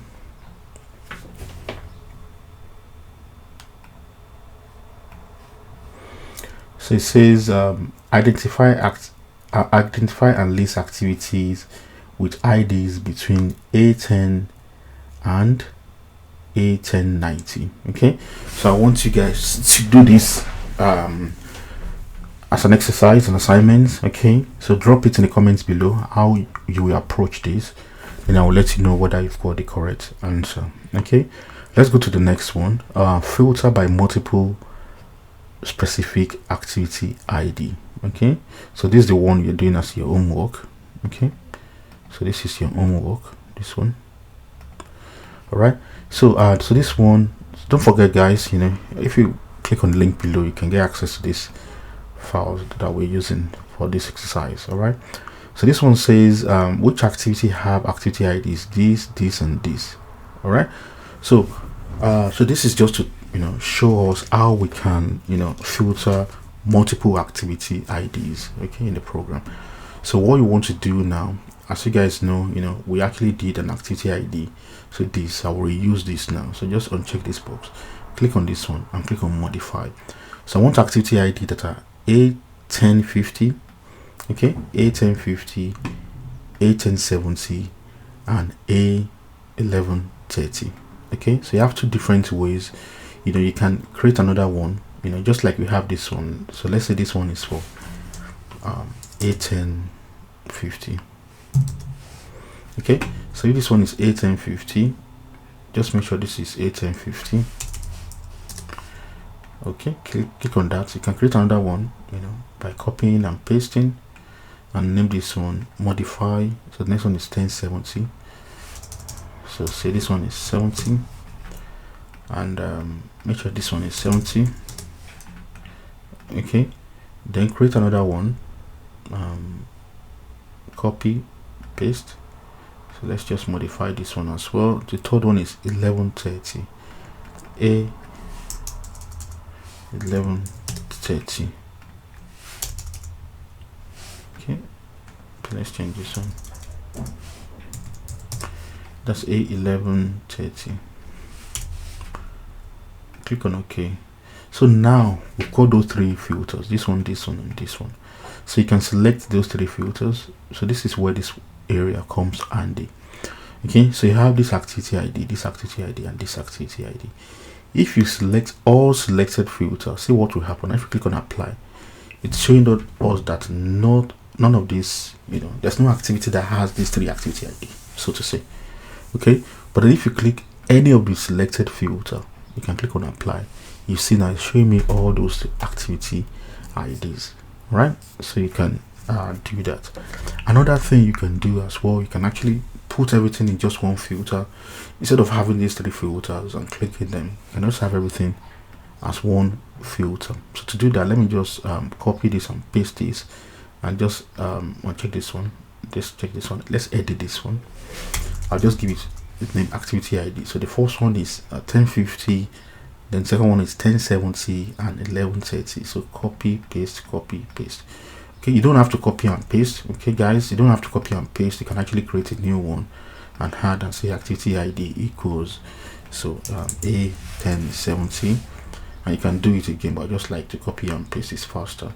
So this other one is A1130. right? So now I have three. So this is where the hand comes in as well. As you can see here, we have all of the following. So what we're saying here is that we want an activity that has all of this activity ID. Is that possible? That's not possible, but let's see. So click on that and click on apply. You see that it's not coming up with anything. That's because no activity in the program has got those three activity IDs. An activity can only have one unique activity ID. Okay, so what do we do? Just click on it and click on modify. So if you click on OK and click on apply, you would see nothing is happening. Okay, even if you click on selected all filters, we've only got one filter opened anyway, so it wouldn't work. Okay, so what you need to do is to go back to that filter, click on modify, then instead of this hand, you want to change it to all. So we're saying we're telling the software to look for this or this or this. Okay, so click on all of the following here. There's a drop down there, and click on any of the following. So when you do that, you see the whole has now appeared. Okay, so click on OK and click on apply now. So when you click on apply, you see that we're getting the same result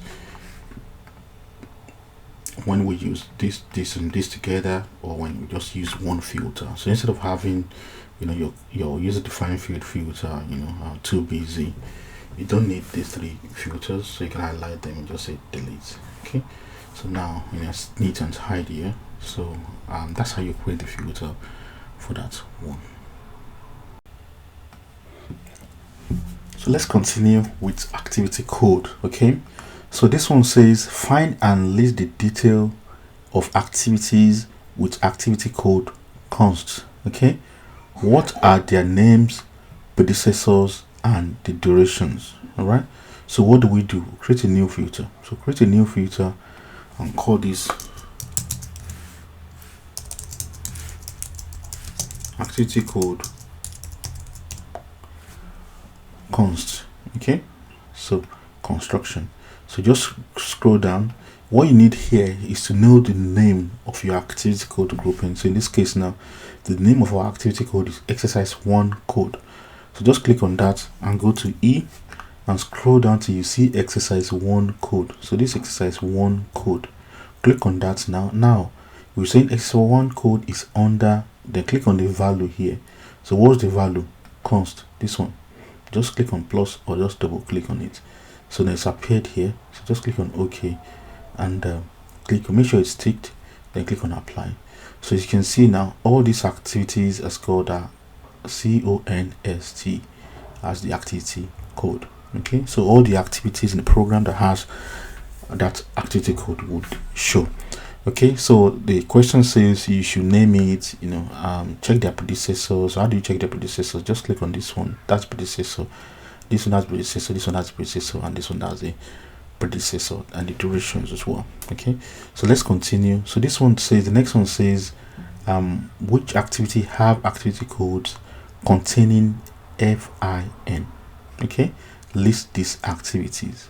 So what we want to do again is we want to click on our filter, then uncheck this box, or if you have like several boxes already ticked and probably you have a long list of activity filter selected, so instead of just selecting them one after the other, just click on this all activities. So now everything will be unselected. So now let's create a new one for fin. So I just say AC activity code FIN. Okay, so activity code containing FIN. So the activity code is E exercise 1 code.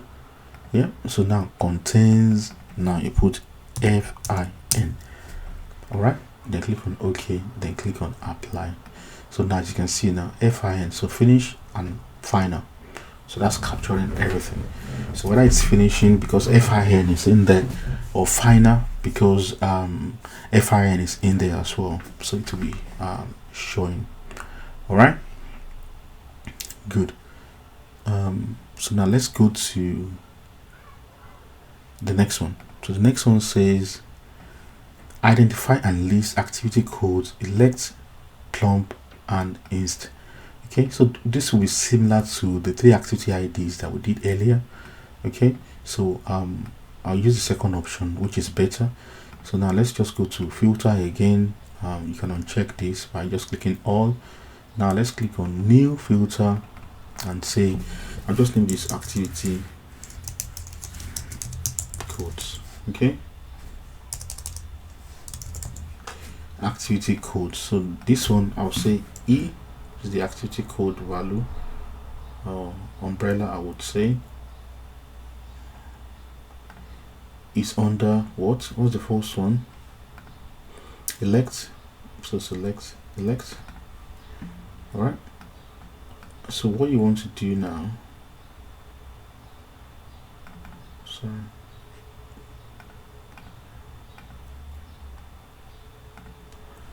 new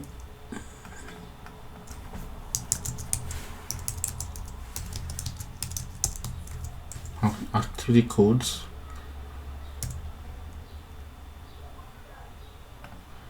is under elect. Then you can copy and paste. So next one is under plumb. So where's my plumb? So you can sort it if you want. So where's my plumb? This one. Then the next one is what? It's underneath INST. So I don't need this one, so I can delete this.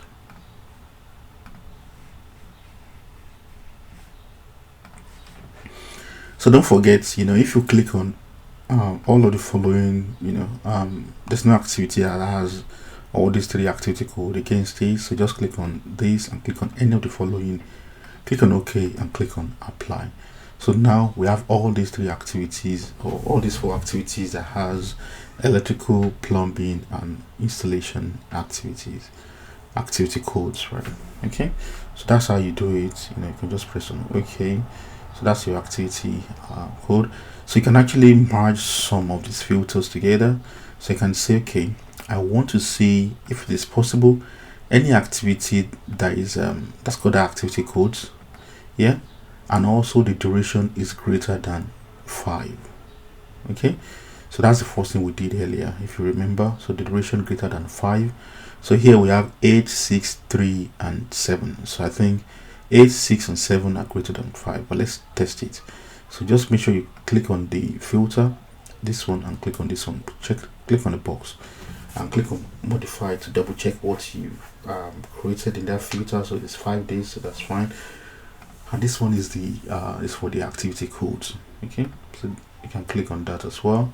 Then when you click on apply, now you see you've only got these 3 set of activities that meets that the 2 criteria. So 5 days, greater than 5 days, and also here, if you want, it doesn't have to be 5. It depends on what you're looking for. So you can say maybe 7, it's greater than 7. It's only one that's greater than 7 here. So I want to see 8. As you can see, it's just 8 here that's greater than that.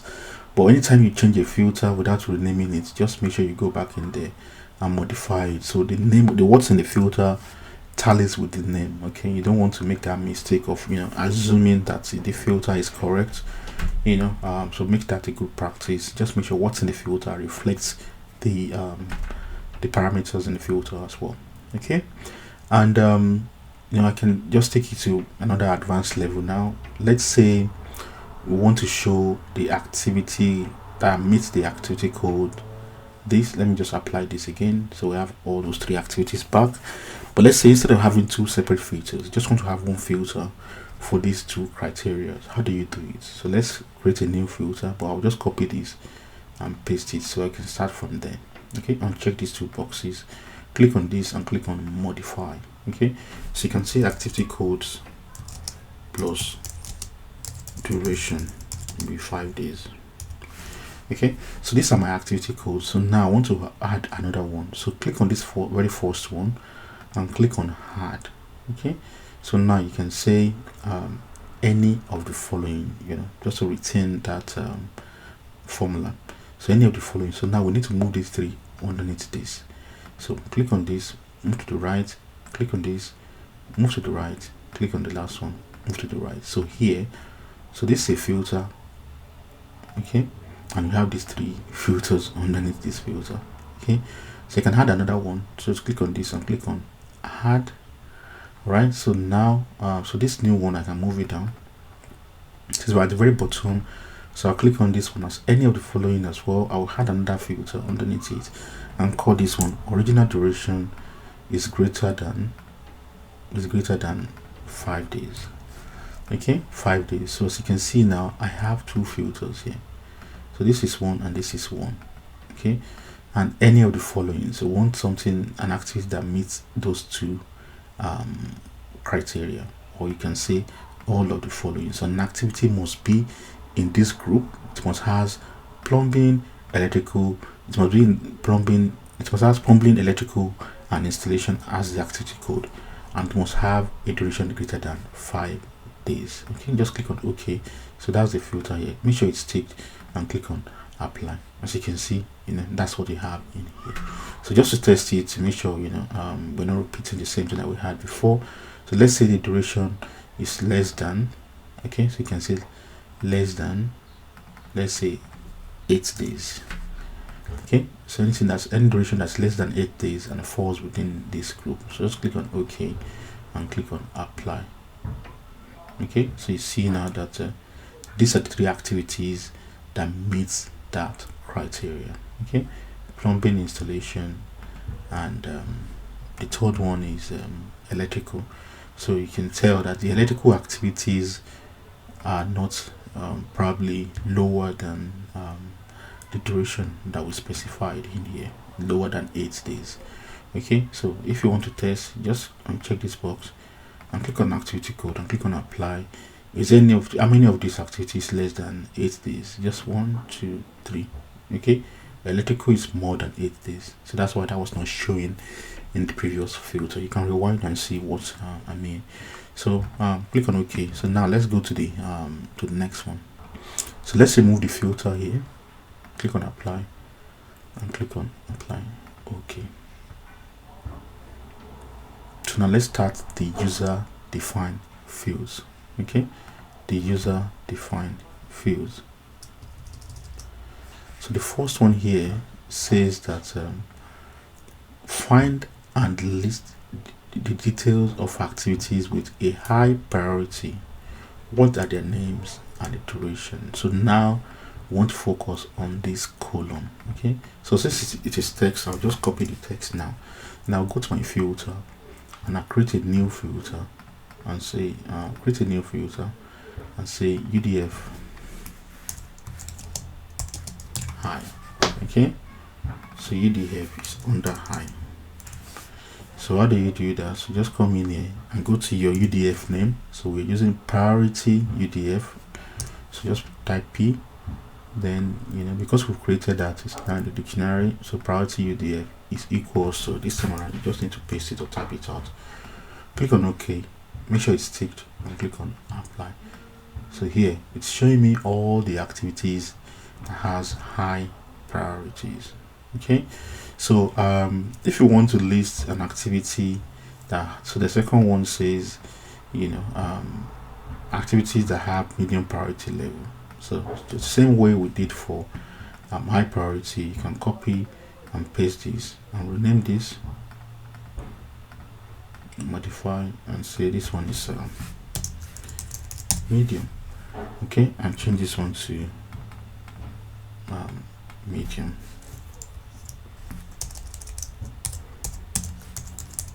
The only danger to this is that you have to make sure that what you're typing in here is accurate, tallies with whatever you've defined it here. If you miss a word, then it might not pick it up.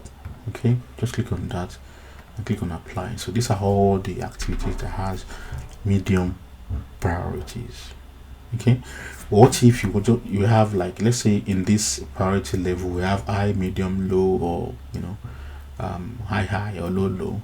Now you just want to show high and low. All you just need to do, click on these two filter and say any selected filter. So in this case now, that's all our entire activity, because all the activity has got high or medium. Okay, so that's how you filter out the user-defined field for high and low.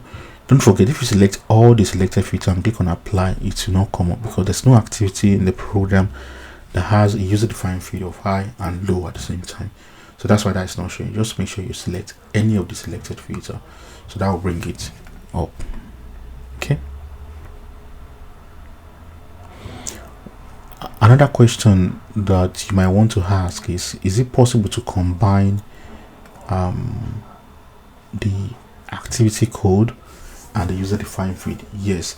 So now let's say we want to see activities that is under construction and it has high in terms of the user-defined field. Okay, it's under construction and it has high. If I sort by this now, you see that these activities are under construction, CONST. So these four, how many of them are high? 2. But what if you have thousands of activities and you want to check it in the program? How do you go about it? So let's sort by start date again. Go to filter and create a new filter. So you can create a separate filter for high, although we have one here already. Okay, we have one for high, and do you have one for construction? So we have one here as well. So let's uncheck this one. So we have these two. To be 100% certain that you've selected those two, I will check this box, then I'll click on construction here and I'll click on high here. So just to double check this one, I've not made any change, so that's under const, that's fine. Then click on all selected filter and click on apply. So what we're saying here is that these are the two activities that has the construction as an activity code and also high as a user defined fields. Okay, so you can have it as just one as two filters or one individual filters and select that, or you can actually create a new filter and name this filter to say activity code. So exercise 1 code is under construction, then copy or create a new one, add a new, then what's the user defined field? Priority. Okay, so priority UDF equals high.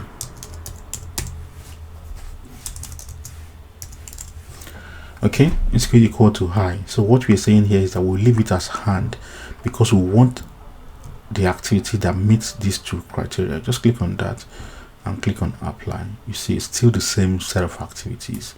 And if we want to double check, let's remove the filter, click on apply, then go back. This is the filter we created. Click on this one and click on apply. You see that's the two set of activities that we want to see. Okay, so you can actually play around with the filter, mark two different filters together to get whatever you want to see in your program. Okay, don't forget guys, if you have any question, please drop it in the comment section below and I'll be happy to answer it. So let's try and use group and sort to sort out some of these activity codes. Okay, because since we've created this activity codes in the dictionary and also the user defined fields, we can actually sort out the entire activity. Instead of using WBS to do our group and sort, you can actually use your user defined field or your activity code. So just right click and go to your group and sort. So you can remove this WBS grouping, and here I want to use my user defined field first. So priority UDF, so I'll look for priority UDF, which is this one, and just click on apply and click on OK. So you see what has happened there. So it's selected the activities that are high at the top and the medium at the bottom. Okay, so high and medium. So if you just want to quickly see the activity that has high priority, you can do that. And by all means, let's say your project manager has asked you to print out the activities with high priority only. So instead of, if you have this as group and sort, the heading is showing high priority, but you don't want to show the medium priority, just go to your filter and scroll down to priority and just select high here. Okay, or just create a new one and make sure that the priority level is high. Just click on that and click on OK. So now we're only seeing the high priority activities. The same thing applies to low, if you just want, or medium rather, just uncheck this one, make sure you click on medium, and you see now that all I have here is all the activities that has medium priority. Okay, so that's one way to actually look at it. So I can just go back to my filter, remove the filter, click on apply, or just click on OK. So what if you want to go down another level? So you want to combine the user defined field and also the activity code. So I can go in my group and sort again. So the next level now, I can create a new level now this one can be my activity code. So I can put it on the exercise activity code, then just click on apply and just click on OK. So what we're saying here is that under high, so these are the activity codes that we have under the high, and these are the relevant activity code that we have under medium. You can interchange it by going back to your group and sort, which might make a lot of sense. So just click on this one, or just delete this first one, delete, then click on this next one and change to priority user defined field, then click on apply, click on OK. So now you're saying that project start, you only have one high, installation you have one high, one medium, the meeting is just one activity, medium, prep just one high. Here you have two highs, two mediums, so you can just go to view, collapse all, or you can say collapse to maybe the first level, click on apply and click on OK. So now when you click on this drop down, you can see the user defined fields underneath all this activity code. That's another way to group and sort your activity. You can actually try it again, and now instead of having it like this, you can say WBS. So the first one might be your WBS. So let's delete this and let's change this one to WBS. Then if WBS is going back to original format that we had, that's the main WBS. So just go back to your group and sort again and give it another level. Just click on this indent and click on another level, and let's say we want this to be medium and high. So just go to priority, then click on apply. So now underneath our WBS, we have medium and apply. So we only have one WBS here. We don't have any others of WBS, so it's about make life easy, neater, and you see it clearly. Okay, so we have high and medium, okay, and we have our WBS at the very top. So that's how you do it, and you don't necessarily need to show this for the filter to work. So I can actually right click here and go to columns and move this out of the way, click on apply and click on OK. You can still go to your filter and apply your filter. For example, if I just want to see the high medium, you can click on apply here. So I'm seeing only that. Let's say I just want to add construction to it as well. So I want to see high, medium, high and construction. Just click on that and click on OK. So you see these are the two active that has that high in terms of the user defined field, and also the construction in terms of the activity codes. Okay, so that's how you go about it. That's merely what I have for you. If you have any question, don't forget, guys, just drop it in the comment section below and I'll be happy to pick it up, and I'll create a link as well for probably after you practice all we've gone through today and you still want to practice some more. I'll drop another link in here below, whereby you have some new set of activities that you can actually practice all we've discussed with, and it's not going to be the same question, so it will be different questions, so gives you a better flavor of what you can and cannot do when it comes to creating activity codes, user defined fields, and creating filters in your project. All right, I hope this is clear. If you have any question, don't forget, again, drop it in the comment section below, or just send me a message at support@thetruthloop.com, then I'll be personally replying your message. All right, so I'll see you on the next one. Cheers. One more thing, guys, sorry, so if you don't forget, earlier on we mentioned about the layout. So this is a different layout I've just applied to the computer now. So let's say you want to go back to the original layout, just go back to open, go to now, and just select the layout you want to apply and click on apply that layout, to give you the layout that you've saved. But if you want to send this to someone, or probably you're working on a computer and you want to send it to your other computer that you're working on, so you can actually email it to yourself. Okay, so just go to the layout, right click on here, click on open, then you click on export. Okay, export, so you can export as many as you want. So you can click on all this file and click on export. So now it will now save to my document folder. You can select the folder where you want the export to go into, so you can save it one after the other. It will come in one after the other. So now after everything, if everything has been saved, just click on OK. Then go to your document folder. You see all your PLF files. So the extension is PLF, just like you have the extension for Primavera P6 as XER file. Okay, so what if you want to export your program as well? So just a file, you click on export here, export. So when you want to export,